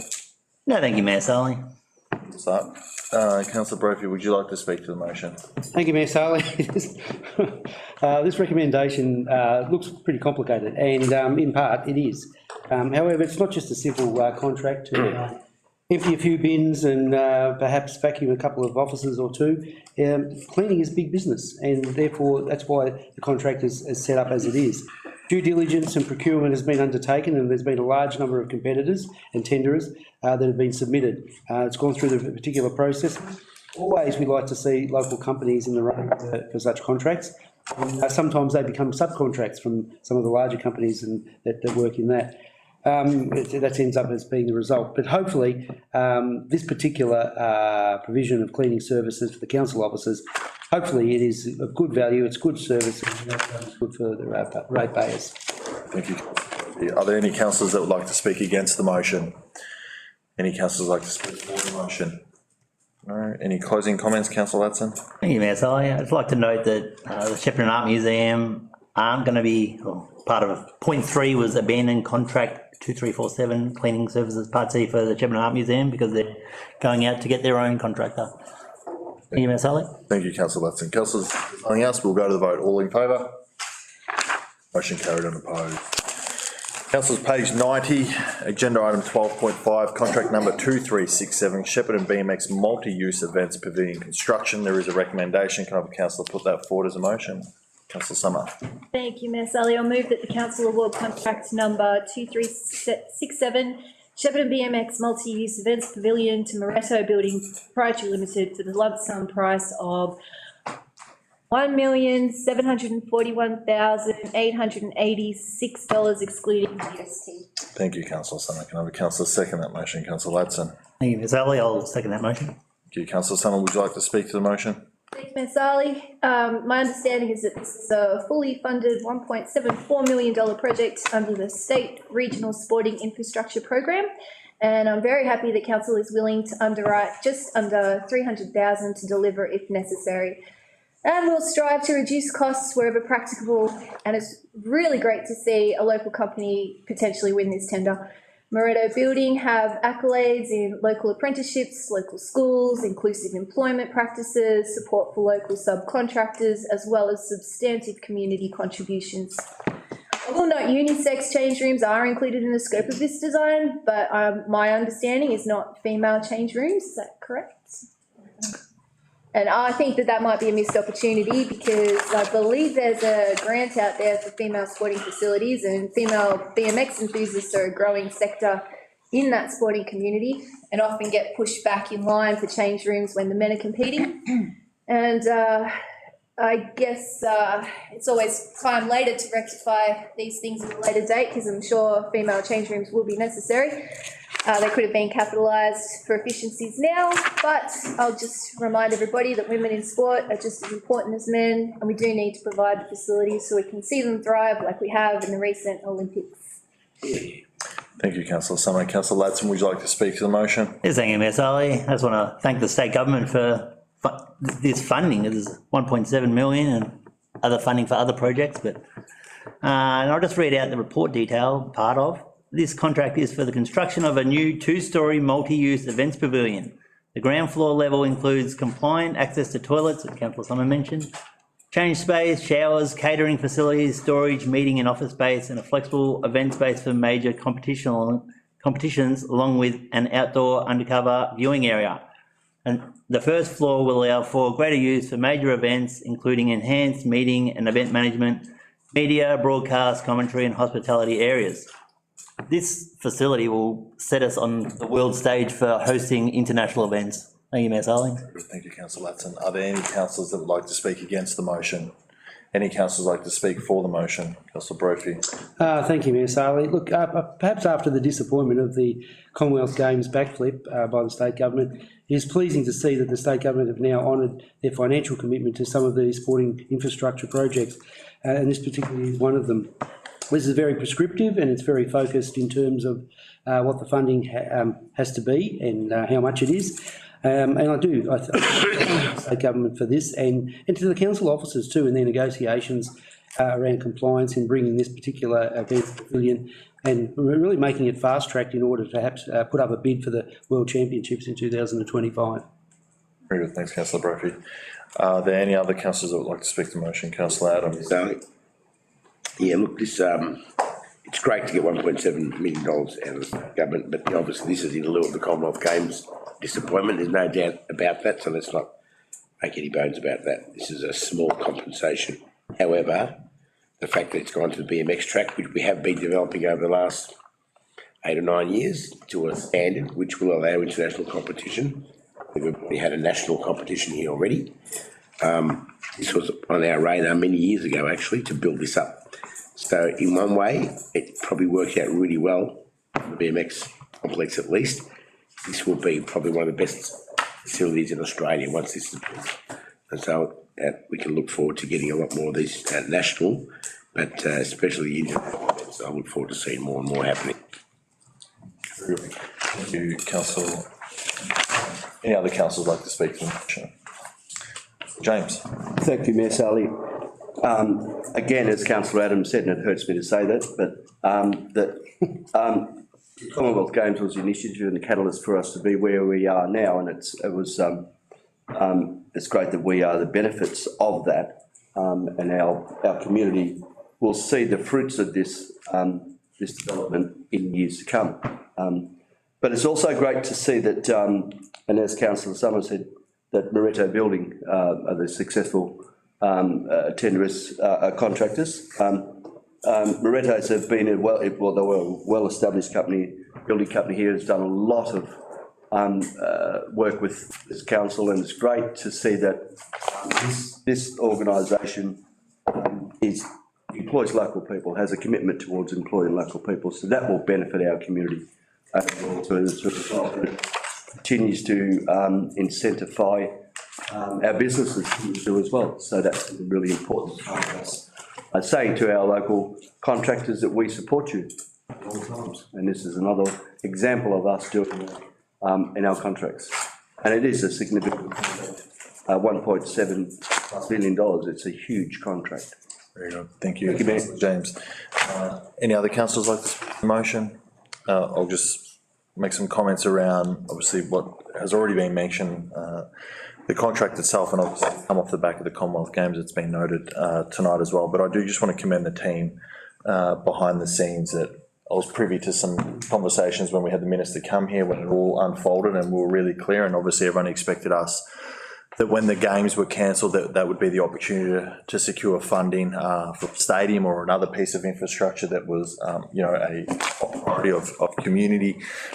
Told quickly and quite hard that would not be the case, and that we would be delivering on a commitment that was surrounding the sport that we were going to achieve, although there was no commitment around what that infrastructure would look like. So a lot of work's actually gone in behind the scenes to develop and get the most out of the opportunity of having this funding come our way. It's not just simply this is the plan that they had and that was what was always we were going to get. They were in discussions and development, so I commend all the team.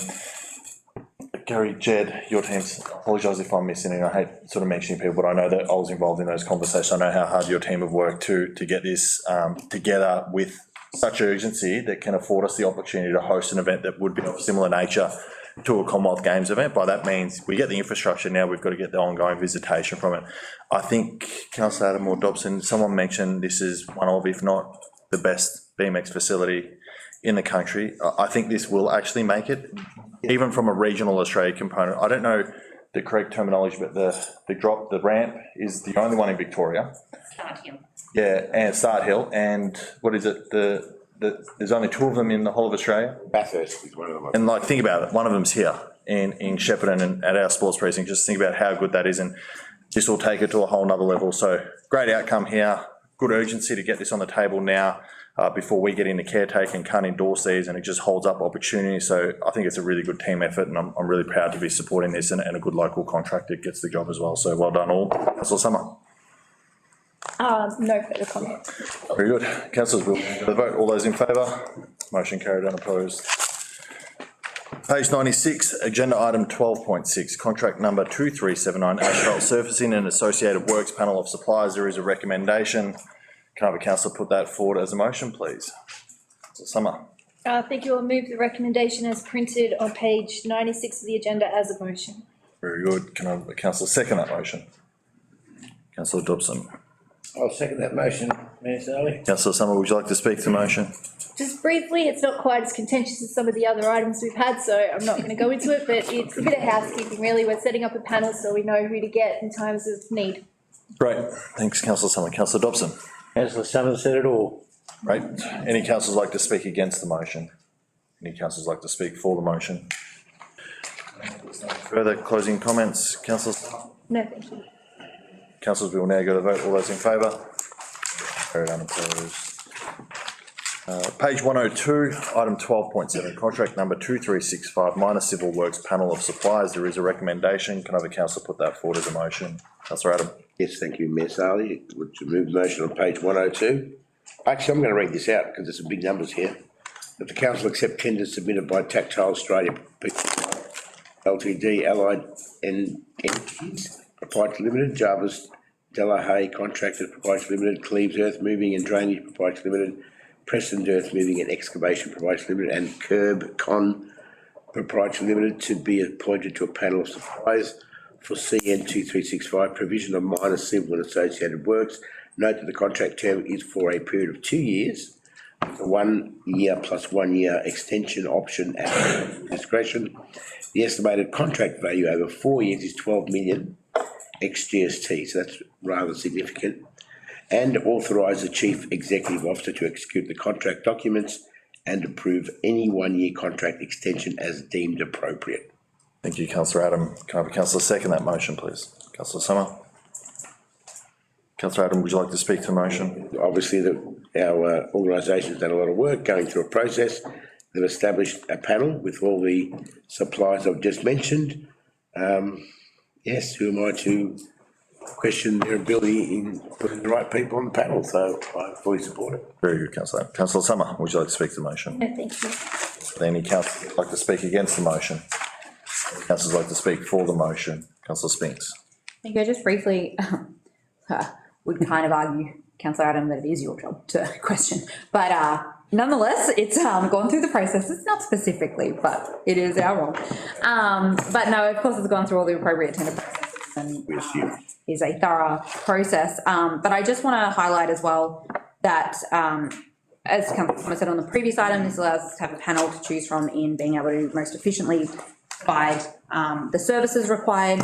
But I also just want to highlight that it always gets mentioned how important it is to provide local work and to support local industry, but as well what we have seen over the last 40 years is a real focus on environmental impacts of these kind of contracts and the ways that the people supplying our various services and products are improving environmental outcomes and having better focus on where we get our products and how we get them. So I think that's just a real benefit that we've seen progress over the council term, and I thank and congratulate council for having that as a focus and priority. Right, thank you, Councillor Spinks. Are there any other councillors that would like to speak to the motion? No. Councillor Adam, any closing comments? No, thank you, Mayor Sally. Councillors, we now go to the vote. All those in favour? Motion carried, unopposed. Councillors, page 109, item 12.8, contract number 2378, Drummond Road Drainage Construction. There is a recommendation. Can I have the council put that forward? Yes, thank you, Mayor Sally. I'd like to move the motion on page 109 that the council award contract 2378 Drummond Road Drainage Construction to Mawson Constructions Pty Ltd for a lump sum price of 1.223.311. Let me start that again. $1,223,311.50. It's at 50 cents that threw me out. Ex-GST. Right, thank you, Councillor Adam. Can I have a councillor second that motion? Councillor Brophy. Councillor Adam, would you like to speak to the motion? Yeah, I obviously referred to this earlier in the contracts to be awarded, which is now awarded. That's been one of the major hotspots in our town for, decades now. I know there's numerous other ones as well. Everyone thinks that their hotspot is more important than the others, but I can generally, as I drive around town a lot, this one here, even 2 nights ago when we had that 15 or 20 mil of rain, it was an absolute lake there for 24 hours. It's there's definitely has a huge problem there. Now, speaking with Gary and our Works Department, they've identified the problem, and we hope that these works will certainly alleviate much, if not all, of the pooling of water on that corner. It'll make all the residents a lot happier, I can assure you of that. And Drummond Road is a bit of a northwest sort of thoroughfare between New Dookie and Old Dookie, and it's used quite a lot, so I'm sure it'll be much appreciated by the general community. Very good, thank you, Councillor Adam. Councillor Brophy, would you like to speak to the motion? Thanks, Mayor Sarley. This project is certainly well overdue to be done, and it's very pleasing that it is actually going to be done. So, as this is this will, there's a multitude of industrial and commercial businesses that encompass that particular precinct. There will be disruptions, and it's unexpected. That's expected in order for it to fulfil the requirements to get that upgrade. Just like well done to a local company again getting the tender. Thanks, Councillor Brophy. Any councillors like to speak against the motion? Any councillors like to speak for the motion? I'll just comments as well, as Councillor Adam has already mentioned, in regards to this particular intersection that on heavy rain events has flooded for many years, and the recent one was as the Christmas Day last year. There was significant rain that obviously took place, and this doesn't flood from riverine or being low, it's just really just from drainage. So I put this into the category of when we were stood in Marupna at Lenny and Howe Street, in that area where the community identified some drainage issues that perhaps haven't been dealt with at the time. They told us, and we acted on that. They've also told us about this, and this has been acted on. So Gary and your team, well done, because the reality is these projects can just sit around for years on end, and it's the same outcome every time it rains. So we've done our best to address some drainage issues that have been raised with us. We commend the community for telling us, and that is our job. We brought that to the table, and commend Gary and the infrastructure team in getting these two, well, a couple, there's always drainage issues, but these are two that really stand out to me over the period of the last 4 years, and there'll be a bit of disruption with obviously roadworks and whatnot taking place, but hopefully at the end of it, it'll offer a greater environment when and if there is heavy rain. So very well done, and as always, good to see a local company doing the work. Closing comments, Councillor Adam? Quick, I want to add that obviously Greater Shepparton's, if I can call it a flaw, greatest flaw is the fact that we're so flat, and drainage is an inherent problem pretty much everywhere. And I know the infrastructure in some areas is extremely old, and if we had about $1 billion, we could correct everything, and even then you probably couldn't do it. So we attack these problems as they occur on a priority basis. This was a priority. It's now been addressed, so I commend the team for that. Great. Nothing else, councillors? We'll go to the vote. All in favour? Motion carried, unopposed. Councillors, page 114, item 12.9, Shepparton Sports and Event Centre, staged approach proposal. Is the recommendation. Can I have a councillor put that forward as a motion? Councillor Latson. Move that motion, Mayor Sarley. That the recommendation on page 114, that the council endorse option 2 concept plan for the Shepparton Sport and Events Centre and proceed to detailed design and cost estimate. Thank you. Latson, can I have a councillor second that motion? Councillor Brophy. Second that motion. Great. Councillor Latson, would you like to speak to the motion? Yes, thanks, Mayor Sarley. This is a great concept that we will hopefully get around. And I just want to quote Andrew Gaze that on a national level, you can't build stadiums quick enough to satisfy all levels of the sport, and it's only going to get more challenging.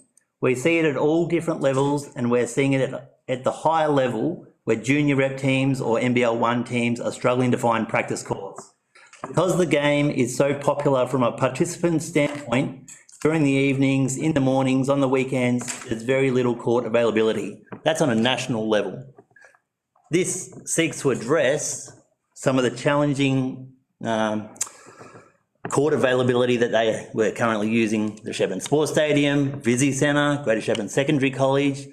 I've had comments about how late in the night junior teams are playing, like past 9 o'clock on school nights, because there's not enough courts. Another 3 brand new courts in the option 2 concept plan would revitalise that sports precinct, and really it's been sorely needed. Thank you, Mayor Sally. Thank you, councillor Watson. Councillor Brophy, would you like to speak to the motion? Thank you, Mayor Sarley. Council is all about compromise, and I think that in this case it certainly stands out. I've long been an advocate to actually achieve a state-of-the-art sports stadium and event centre, one that is Victoria's regional best, and we need to be able to attract the top competitions that we need to the region, and to continue that, not just now, but well into the future. To provide a venue for thousands, not just hundreds, and to be able to have it like a media room, housing multi-sport administration, conferences, etc. We are a sporting magnet to competitions, not only just statewide and nationally, but also internationally as well. We have a political climate of local representation versus who holds the Treasury at the moment. So we'll be waiting for some time for such a facility if we were to take the gold-plated one, in that sense. This staged approach is the best outcome going forward and needs to be supported by council, state and federal governments as well as the community. I mean, I'd love to see the Greater Shepparton Sports Hall of Fame to be actually located there to showcase there in the design in the long term as well. But we need this centre redevelopment for our regional, for our sportsmen and our sportswomen, and for our community. I am totally in favour of this particular recommendation going forward. Thanks, councillor Brophy. Any councillors like to speak against the motion? Any councillors like to speak for the motion? Councillor Spinks. Thank you. The $60 million build was never really going to happen, but half the cost might have a chance. The original design was, I feel, unnecessarily the gold-plated dream design for a stadium that tried to do everything for everyone. This new option in front of us today is a much more reasonable and realistic staged option to deliver an outstanding stadium that meets the need of the sports and users of the facility while bringing us up to high competition level standards and creating a striking entrance to our world-class sports precinct while being much more financially responsible for all funding stakeholders. It is really the final piece in the puzzle for that precinct, and it's well overdue. And with our next lot of election advocacy needing to be organised, it is the perfect time for this realistic yet still ambitious in all of the right ways design to be approved. It's still expensive and cannot be achieved without both federal and state funding support, but suddenly this project has an actual shot at being achieved. Very supportive of endorsing this design today. Thank you. Thank you, councillor Spinks. Are there any other councillors that would like to speak to the motion? Councillor Abdullah. Yes, endorse this motion, and very excited about the cut down version of this thing, but because it is more realistic and it is more achievable, it seems like that at this point in time. I just want to highlight that about the community consultation for the concept design. I know that perhaps there were some concerns from some community members that why the concept design was not consulted beforehand. Because the report says that there will be consultation starting soon after this meeting. So I think to address their concerns, it's worthwhile to mention that an extensive consultation happened during the original design consultation stage, where we had $60 million at the end of the day, $60 million design. So during that, council had undertaken an extensive consultation. For this one, my understanding is, after speaking to the director, that the concept, because of the timing of this council meeting, there was this, there was an urgency around getting the issue to the table. And also because of there was some unavailability of some key stakeholders, so that was another constraint. And also council is going into an election period, so we are not going to have any of these kind of decisions during the election period. So there were a few constraints, but definitely there is a very honest intent of doing the consultation. And as far as I understand, the first consultation is tomorrow. So yeah, so back to that concern about community consultation not happening beforehand. But sometimes it's all about, how do we manage our competing priorities and constraints. So this was one of the ways of doing it. Very good. Any other councillors? Councillor James. Thank you, Mayor Sally. It's so exciting to see the development of these stages of the stadium. There's so much growth in this area. With this, we see the success of basketball with our Gators, being successful at that, involved in the national program now. But all of the state, the basketball tournaments that are run throughout Victoria, Shepparton is a main magnet for Basketball Victoria to run their tournaments here. And we've got to realise as well that basketball tournaments and the drive to get to Shepparton to run, to attend these basketball tournaments, it absolutely is one of our highest returns from an economical point of view. The basketball tournaments in Shepparton is one of our biggest economy returners. And seeing the economic, read through the economic impacts, it says that, but also during the construction, it will provide the opportunity for local contractors and tradesmen also to be involved in that project too as well. Whilst that occurs, there's a sense of ownership and pride amongst our tradesmen too as well, and suppliers. So it not only has that effect, but the spin-off it has on our community and regions and people within it is powerful. That's very powerful. But again, just to reiterate that it is one of our biggest economic returns to this community, not only here, but our neighbouring communities and councils as well, because we all know that our accommodation is our biggest problem that we don't have. And therefore, if we can't provide that accommodation, well then our closer towns are benefiting from that too as well. But this is so exciting, it's just so exciting for this community. Very good. Thank you, Councillor James. Are there any other councillors that would like to speak? Councillor Summer. Thank you, Mayor Sally. Just to echo everybody else, I just want to congratulate this council for revisiting an almost unattainable Rolls-Royce design and turning it into an achievable project.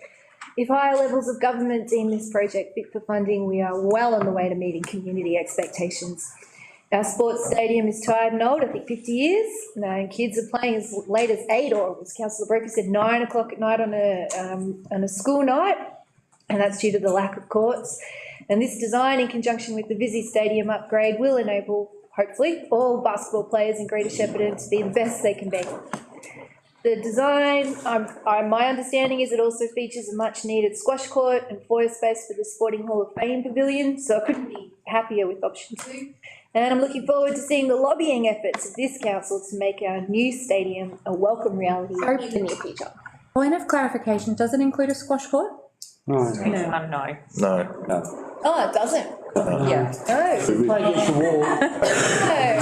Original plans didn't. Okay. Well, I know, but You still, That's the Really no squash? Not in stage one, stage two. Stage 2 yeah. will be a further discussion point in the future. Real good, Councillor Summer. That's stage 2, right? Stage 1. Stage one, mate. Option 2. 2 stages. Option 2. Yeah. Option 2. Yes. Oh, Stage. okay. Second stage in option 2 does include a squash? No. Discussions around. We will rescope stage 2 when we get to that, but we're currently just talking about stage 1. Right. Okay, so it's not off the table. No. All right, that's okay. That's all right. We'll work that together. Okay, very good. Any other councillors like to speak to the motion? Councillor Adam. Thank you, Mayor Sally. That's me. Like everyone, this is great. We've been advocating for this for almost 10 years now. But the real work now begins, right? All this preparation work, design, options, all great. I think we've come up with probably the way forward. And now it's about getting the funding now. Hopefully that'll happen sooner rather than later, but that's a real challenge now. And I'm sure our team's that. But the $60 million price tag, which we all know was not probably realistic, and even if we did get that, it'd be 70 million within a year or two anyway. But that really helped us get this option to a realistic point of a government potentially funding it, if you know what I mean, in respect to going high and getting really what you want in the middle. So I think this is a pretty good outcome if it can be realised. Very good. Yes, I also speak for it, just a little bit of the journey. Obviously, we're well aware of, and it's been mentioned, the original plan, $60 million plan, whatever you want to call it, gold-plated plan that was on the table. A lot of that moved pretty quickly because there was a federal and state election that were very close together, and they were it was our priority, and obviously there was commitments made from the government at the time, and obviously that didn't eventuate into funding coming our way. I have to really commend the executive leadership in being proactive in getting this back on the table under a circumstance that is just much more achievable, much more affordable. And I think that I can't commend you enough, because these projects sit on the table. And I'm going to mention a few. GV Link has sat on the table. We've resolved it to a point that requires outside funding. Princess Park, we have resolved. Now it'll be determined on what additional funding. Stadium, concept plan, it's endorsed now, which there's no reason why it shouldn't be. We have resolved it and then effectively put the powers, or dare I say it, the ball in the court of higher levels of government to determine whether they do or don't want to fund this project. I think we've put something in front of them that is really achievable. I couldn't be more proud of the executive and the collaborative relationship that you've got with the current group of councillors in some of these projects that have been on the table for a number of years. This is a really important step, and the reason why it's happening now, just so everyone's aware, is that we go into caretaker period where we can't make these type of decisions beyond this period of time. So the urgency to get this concept in allows the executive team now to work with relevant stakeholders, get really in depth, as mentioned, Councillor Abdullah, and break down this concept plan and understand what additional items may need to be added or removed, whatever it might be, to allow them to progress and have a final design and endorse detailed design and ready to go and advocate for. Otherwise, if not, you're effectively waiting for a new council cohort, December, if not, January or February, you lose 4 to 5 months for nothing. So amazing teamwork to get this done. This is arguably the community's #1 infrastructure project priority from a sporting perspective, at least. So, we make over the period of the last 4 years, probably over 1,000 decisions, and this is arguably one of the biggest and most important ones that we'll leave as a legacy from the end of this council term, being able to do this tonight. So important. I'm really proud of you guys. So well done. Councillor Ladson, any closing comments? Well said, Mayor Sully, and I just want to note that the 3 multi-use courts with compliant runoff, it wasn't mentioned, but there's retractable seating for up to 3,000. Now imagine what a Gators game, that how many years it's been at capacity, up to 3,000 seats for the show court. What that would do, it's like you said, it's a legacy project, and this. We are advocating for Lakers to come and play. Okay. I just can't wait for tip-off. Yeah. Mayor Sully. Very good. Okay, councillors, all in favour? Motion carried, unopposed. Good work. Okay, councillors, page 120, item 13, documents for signing and sealing nil received. Over the page to 121. Item 14.1.1, councillor activities for July 2024. There is a recommendation. Can I have a councillor put that forward as a motion? Councillor Brophy. Thank you, Mayor Sully. I put forward the following recommendation that the council receive and note the summary of the councillors' community interactions and informal meetings. Thank you, councillor Brophy. Can I have a councillor second that motion? Councillor. The motion, thank you, Mayor Sully. Councillor Brophy.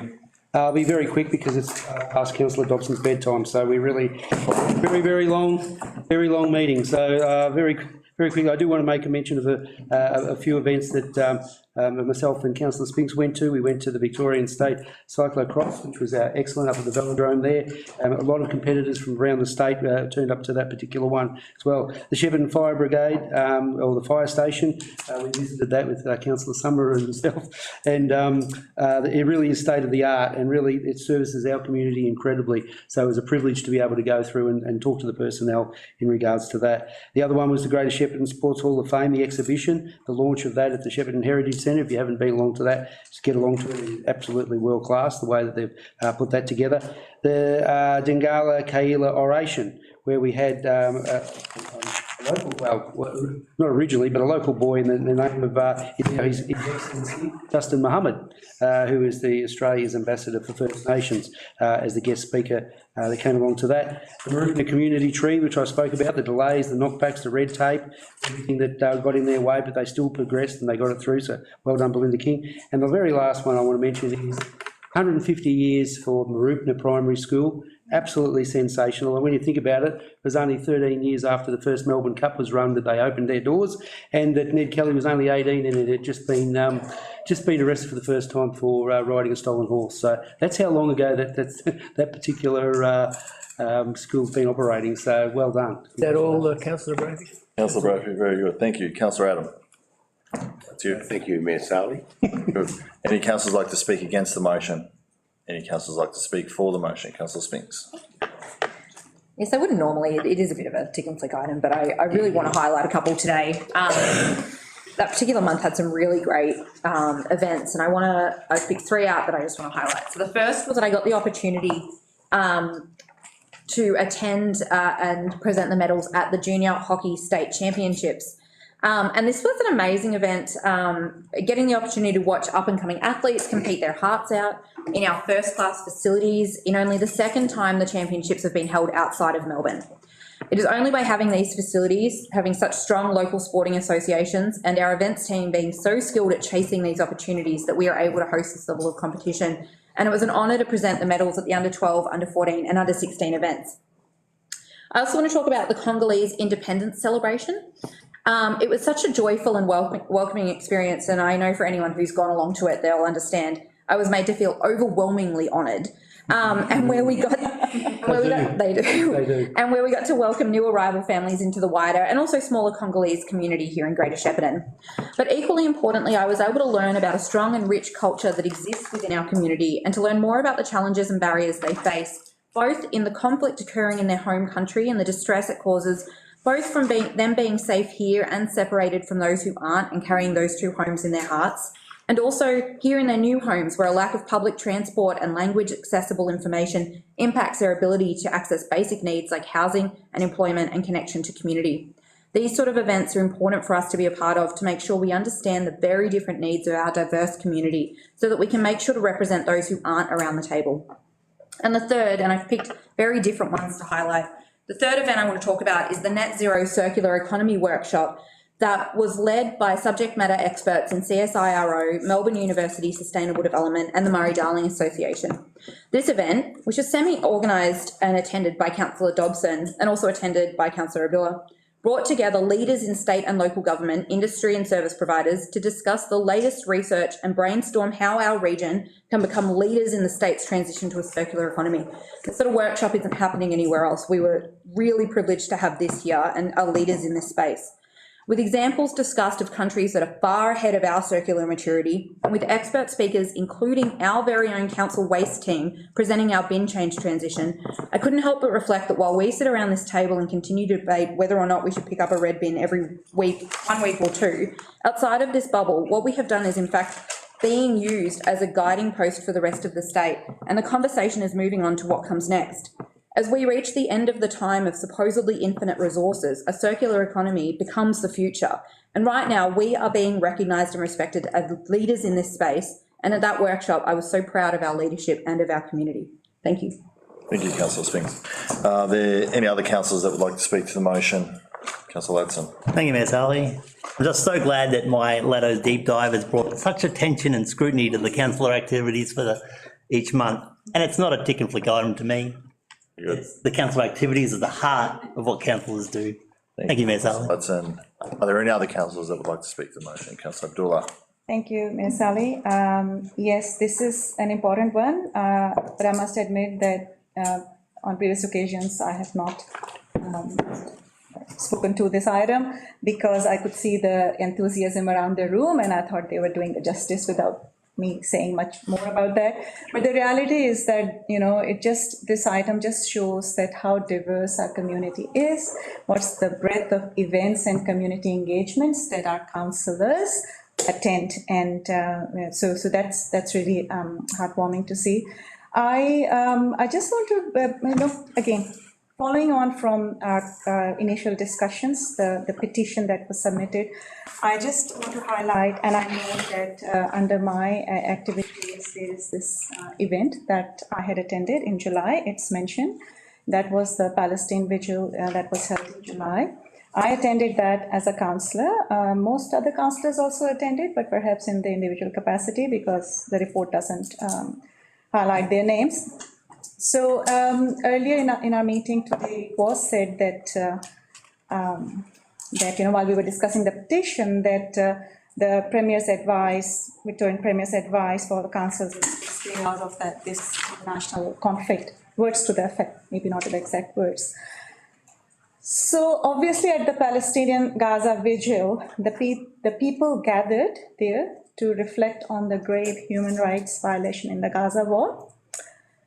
And Upon reflection, I can see that those people, those community members, they obviously did not agree with the Premier's advice for councils to stay out of these international issues. Local community and regional aspirations do not always match with those in Spring Street. But that's what it is about. Communities' beliefs that it's about our community's aspirations and the belief that local councils can advocate to other levels of government on their behalf for the issues that concern them and impact their health and well-being and in other aspects. So, and also I'm sure that on numerous other occasions, council priorities do not match with the state and fed's priorities and preferences. Do we stop advocating for our region and for our community if we are not on the same page with other levels of government? We do not. So back to this event, it was difficult sitting there in that cold morning to not hear and be touched by what the community members and speakers were saying during the event. It was all about the massive humanitarian crisis that's in front of us. So I'm glad that I attended. I'm not glad that there was a reason to attend this whole event happened, but nevertheless, again, it reflects the diversity of our community and it should be honored. Thank you, Councillor Bill. Are there any other councillors that would like to speak to the motion? All right, closing comments, Councillor Brophy. Very briefly, well done to all councillors. It's been a very big month. I mean, not only do we have briefings, but we also have the meetings that we have to attend as well, the committees that we attend, the events that we attend.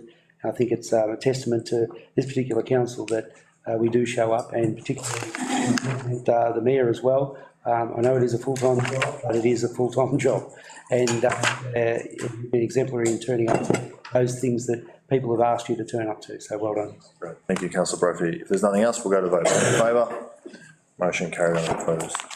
Councillors, on to the last page, 126, item 15.1, notice of motion 11/2024, costs, risks and benefits in reinstating the weekly red lid waste in brackets collection service. There is a recommendation. Can I have a councillor put that forward as a motion? Councillor Latson. I'd like to move the recommendation on page 126 of the agenda that the council, 1, outline the costs, risks and benefits in reinstating weekly red lid in brackets waste bin collection frequency, including the cost of contamination. 2, for this information to be provided to council within 4 weeks of the August 2024 OCM. 3, that the findings are released to the public.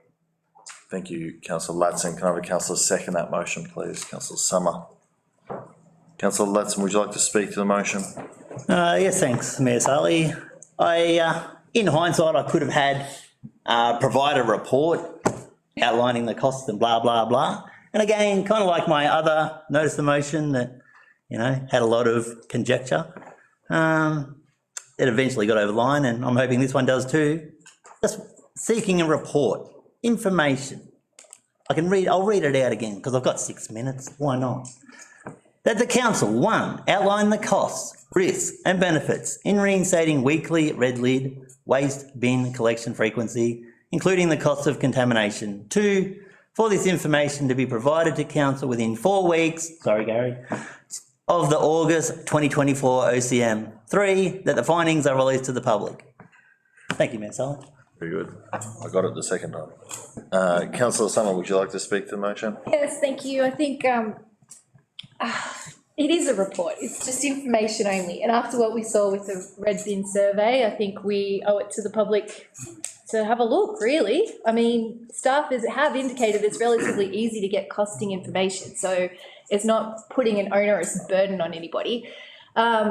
We're saying that we're not sticking our heads in the sand, and this is an opportunity to get some costings around it, and I have a feeling once the costings come back, it's going to be a lot higher than anyone, including the public, anticipate, so it's unlikely to eventuate in any actions at all. I'd hope it comes with some kind of timeline here on when we are expected to finally see these great results, because it's been a long time, and Councillor Adam alluded earlier that in 6 months' time we were going to do another assessment. Well, that's a lot of rubbish to lose in 6 months down our drains and into our waterways. So I'm not willing to wait that long. I want to know exactly what it would take if we decided to go another way. Personally, I think we're better off costing a weekly recycling bin because that would get the same circular economy goals, but that is not the motion in front of us. And I'm not going to vote down a motion. Maybe an amendment if you choose to. Not for Keep going. I'm respecting Ben's motion here, Councillor Ladson's motion here. He's Interesting. done a lot of work on it. And with leadership, it's great and all, but you kind of have to have some kind of semblance of success or at least a timeline, like I'm saying. So everybody's saying they're looking at the facts and they're looking at the things and they have an open mind, but then when it comes to something as simple as getting a cost, there's resistance around the table, which I find phenomenal. Our responsibility as councillors is to provide checks and balances alongside major changes like this that come at a huge shock to our community. And that's exactly what this motion does. So I just want to remind everybody again, we are not voting on any action through this motion. It is simply a request for information, no more than a report. I'd also like to remind the public that support for this motion does not mean weekly red bin collection will be reinstated. I cannot be more clear on that. I do not want that to be misinformed or misinterpreted by the public because all we're doing is getting data. So from my perspective, any conversation around red bin collection is welcome, because we do need to invite the public perception into this room because they're the ones who elect us and vote us in, and we're supposed to be speaking on their behalf, and instead we're really not looking at their concerns, in my opinion. Very good. Thank you, councillor Summer. Are there any councillors that would? Question, perhaps. Clarification or point of clarification? Clarification. For the CEO, it says for this information provided to council within 4 weeks of the August 2024 OCM. Do you think that can happen? Yes, we've undertaken some internal discussions and we believe that we can provide the information in that time. So when it comes to the August 2024 OCM, what's the process going to be? Is it just going to be tabled? We're at September, well, this is August now, so No, wait, I'm asking, weeks from the August from. the CEO, what's the, God, I'm not the CEO. so that would come in at the August, because I looked up the date. September. September. It says August here. From. So 4 weeks' time. 4 weeks' time from today would be. I got you. Thank you. Late. Sorry, I'm thinking I'm back in July. From. I made a mistake. I don't know how that would have happened. Through to September. So what I'm asking is that you can get it done to the September meeting. Yes, that is correct. And it'll be a report, but so the process, we're in caretaker mode then, we will just receive it and that's about it. That is correct. Thank you, that's all I need to know. Thank you, councillor Dawson. Any other councillors like to speak to the motion? Yes? For or against? Oh, 2, 4 against. Against. Any councillors like to speak against the motion? Yes. Councillor Adam. Sorry, Sam, I keep putting my hand up. That information, I'm guessing that the information on the costs, risk and benefit already exists to a degree. I'm thinking that's why we can do it so quickly. It's not a huge calculation. You're just duplicating a service that already exists. I'm sure it requires some work, Gary, but to the extent. So I'm guessing the reason we don't have that service is because that data does exist. And we feel that we are doing, well, we're servicing the community satisfactorily with what we have already. But again, back to the previous motion we discussed, our organisation consistently tests this service all the time. We don't just set and forget. So this information will probably be, again, received and accredited and discussed probably once a year at least. So I think this is absolutely unnecessary. Anytime we ask for a report, it does cost. There's resources required. I just won't support it based on that. I think this information is irrelevant to a degree. The organisation has an idea of what the costs and benefits are. Getting this is another waste of time, in my opinion. Sorry to say that, Councillor Ladson. That's how I feel. Thank you. Are there any councillors that would like to speak for the motion? Anyone like to speak against the motion? Councillor Spinks. Thank you.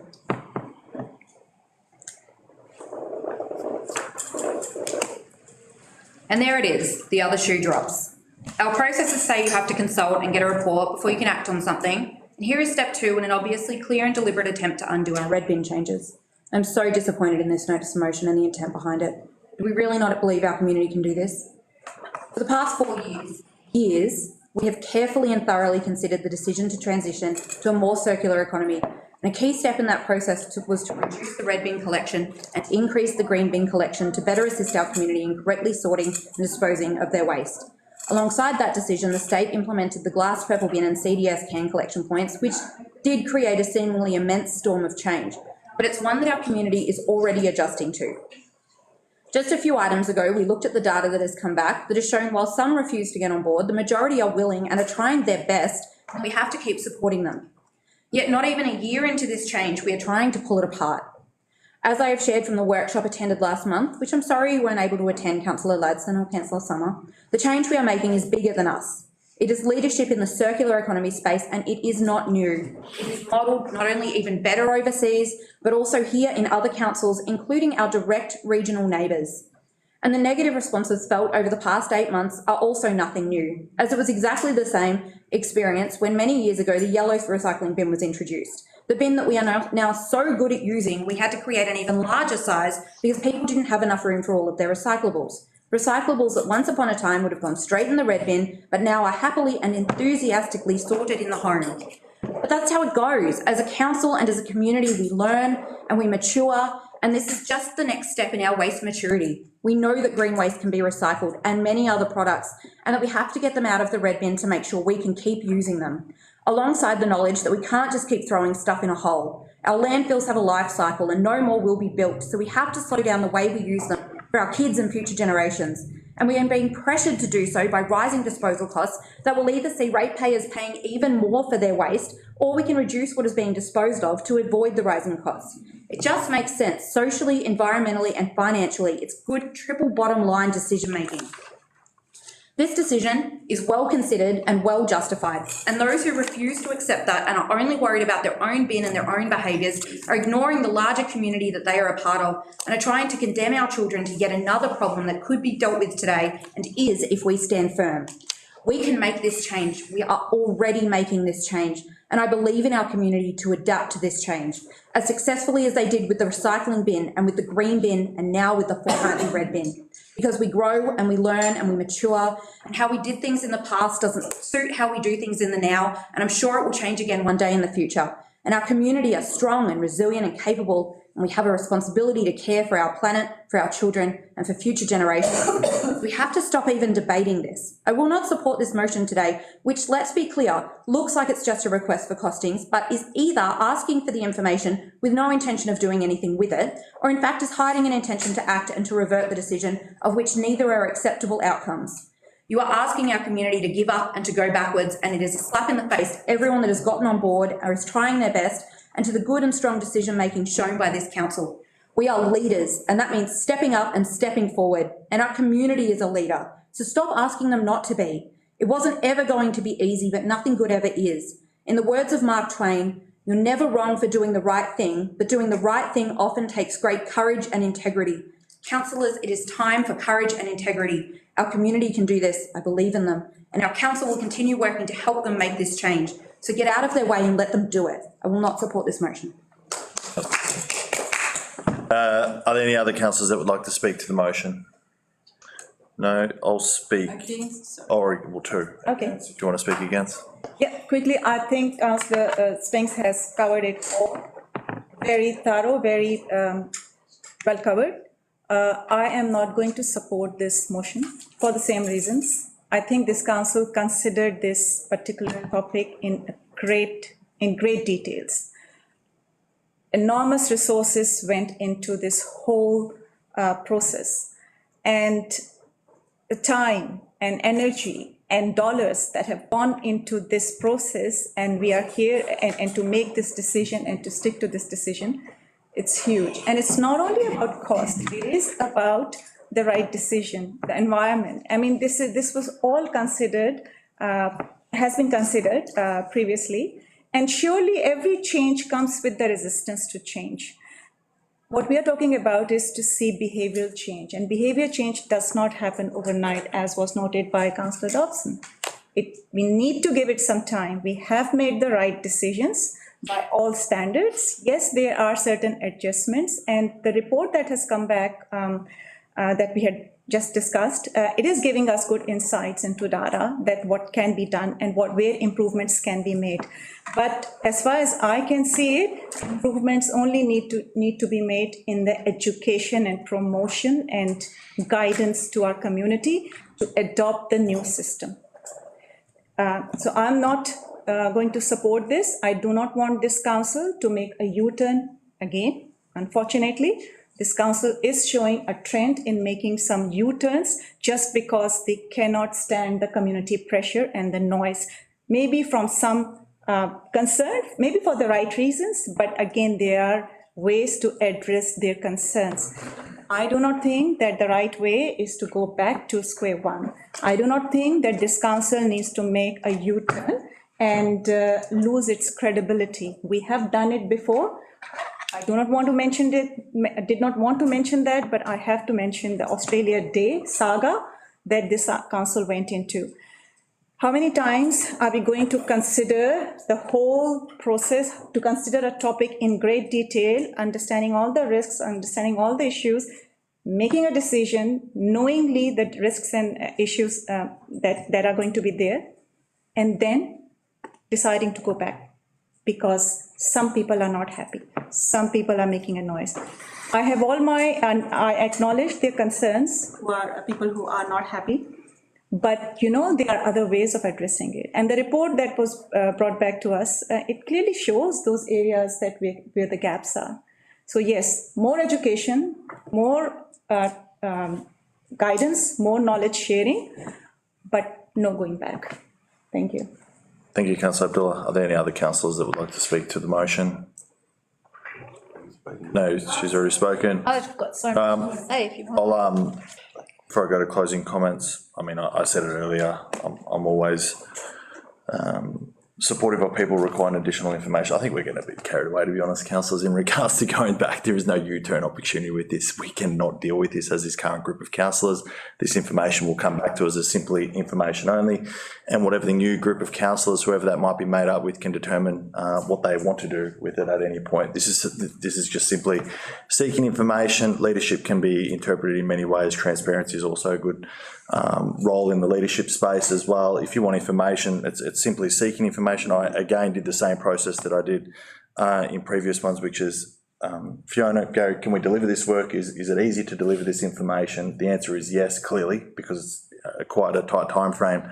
This group of councillors cannot do anything with this information, so it's done. So when it comes back, there is no U-turn opportunity from this. So our current bin system, which to be honest, I'm supportive of and understand it, and it's a journey, and I've got the youngest kids sitting around the table, and I want a good future for them as well. So we're taking them on the journey, and they know it better than what I do. So at the end of the day, if you require information and you're seeking that information, and the intent is at the end of it, the reality is, it's not this council's job to determine whether we turn back or not, because we won't have an opportunity to do it. So I support the fact of getting additional information. Whatever happens in the future can be dealt with at that particular time. If there's nothing else, Councillor Latson, did you have any closing comments? Yes, thanks, Ms. Ali. I just want to thank and acknowledge and appreciate all fellow councillors' comments on this issue. Thank you. Councillors, we'll now go to vote. All those in favour? Against? Division. That's actually, motion one. Division. Councillors, all those in favour? Councillor Sali, Councillor James, Councillor Latson, Councillor Summer, Councillor Dobson. Against? Councillor Spinks, Councillor Brophy, Councillor Adam, Councillor Abdullah. Motion carried. Item 16, urgent business not included on the agenda. Nil received, no urgent business. Item 17, closed meeting. So we're now at 6:43 PM. You'll be well done.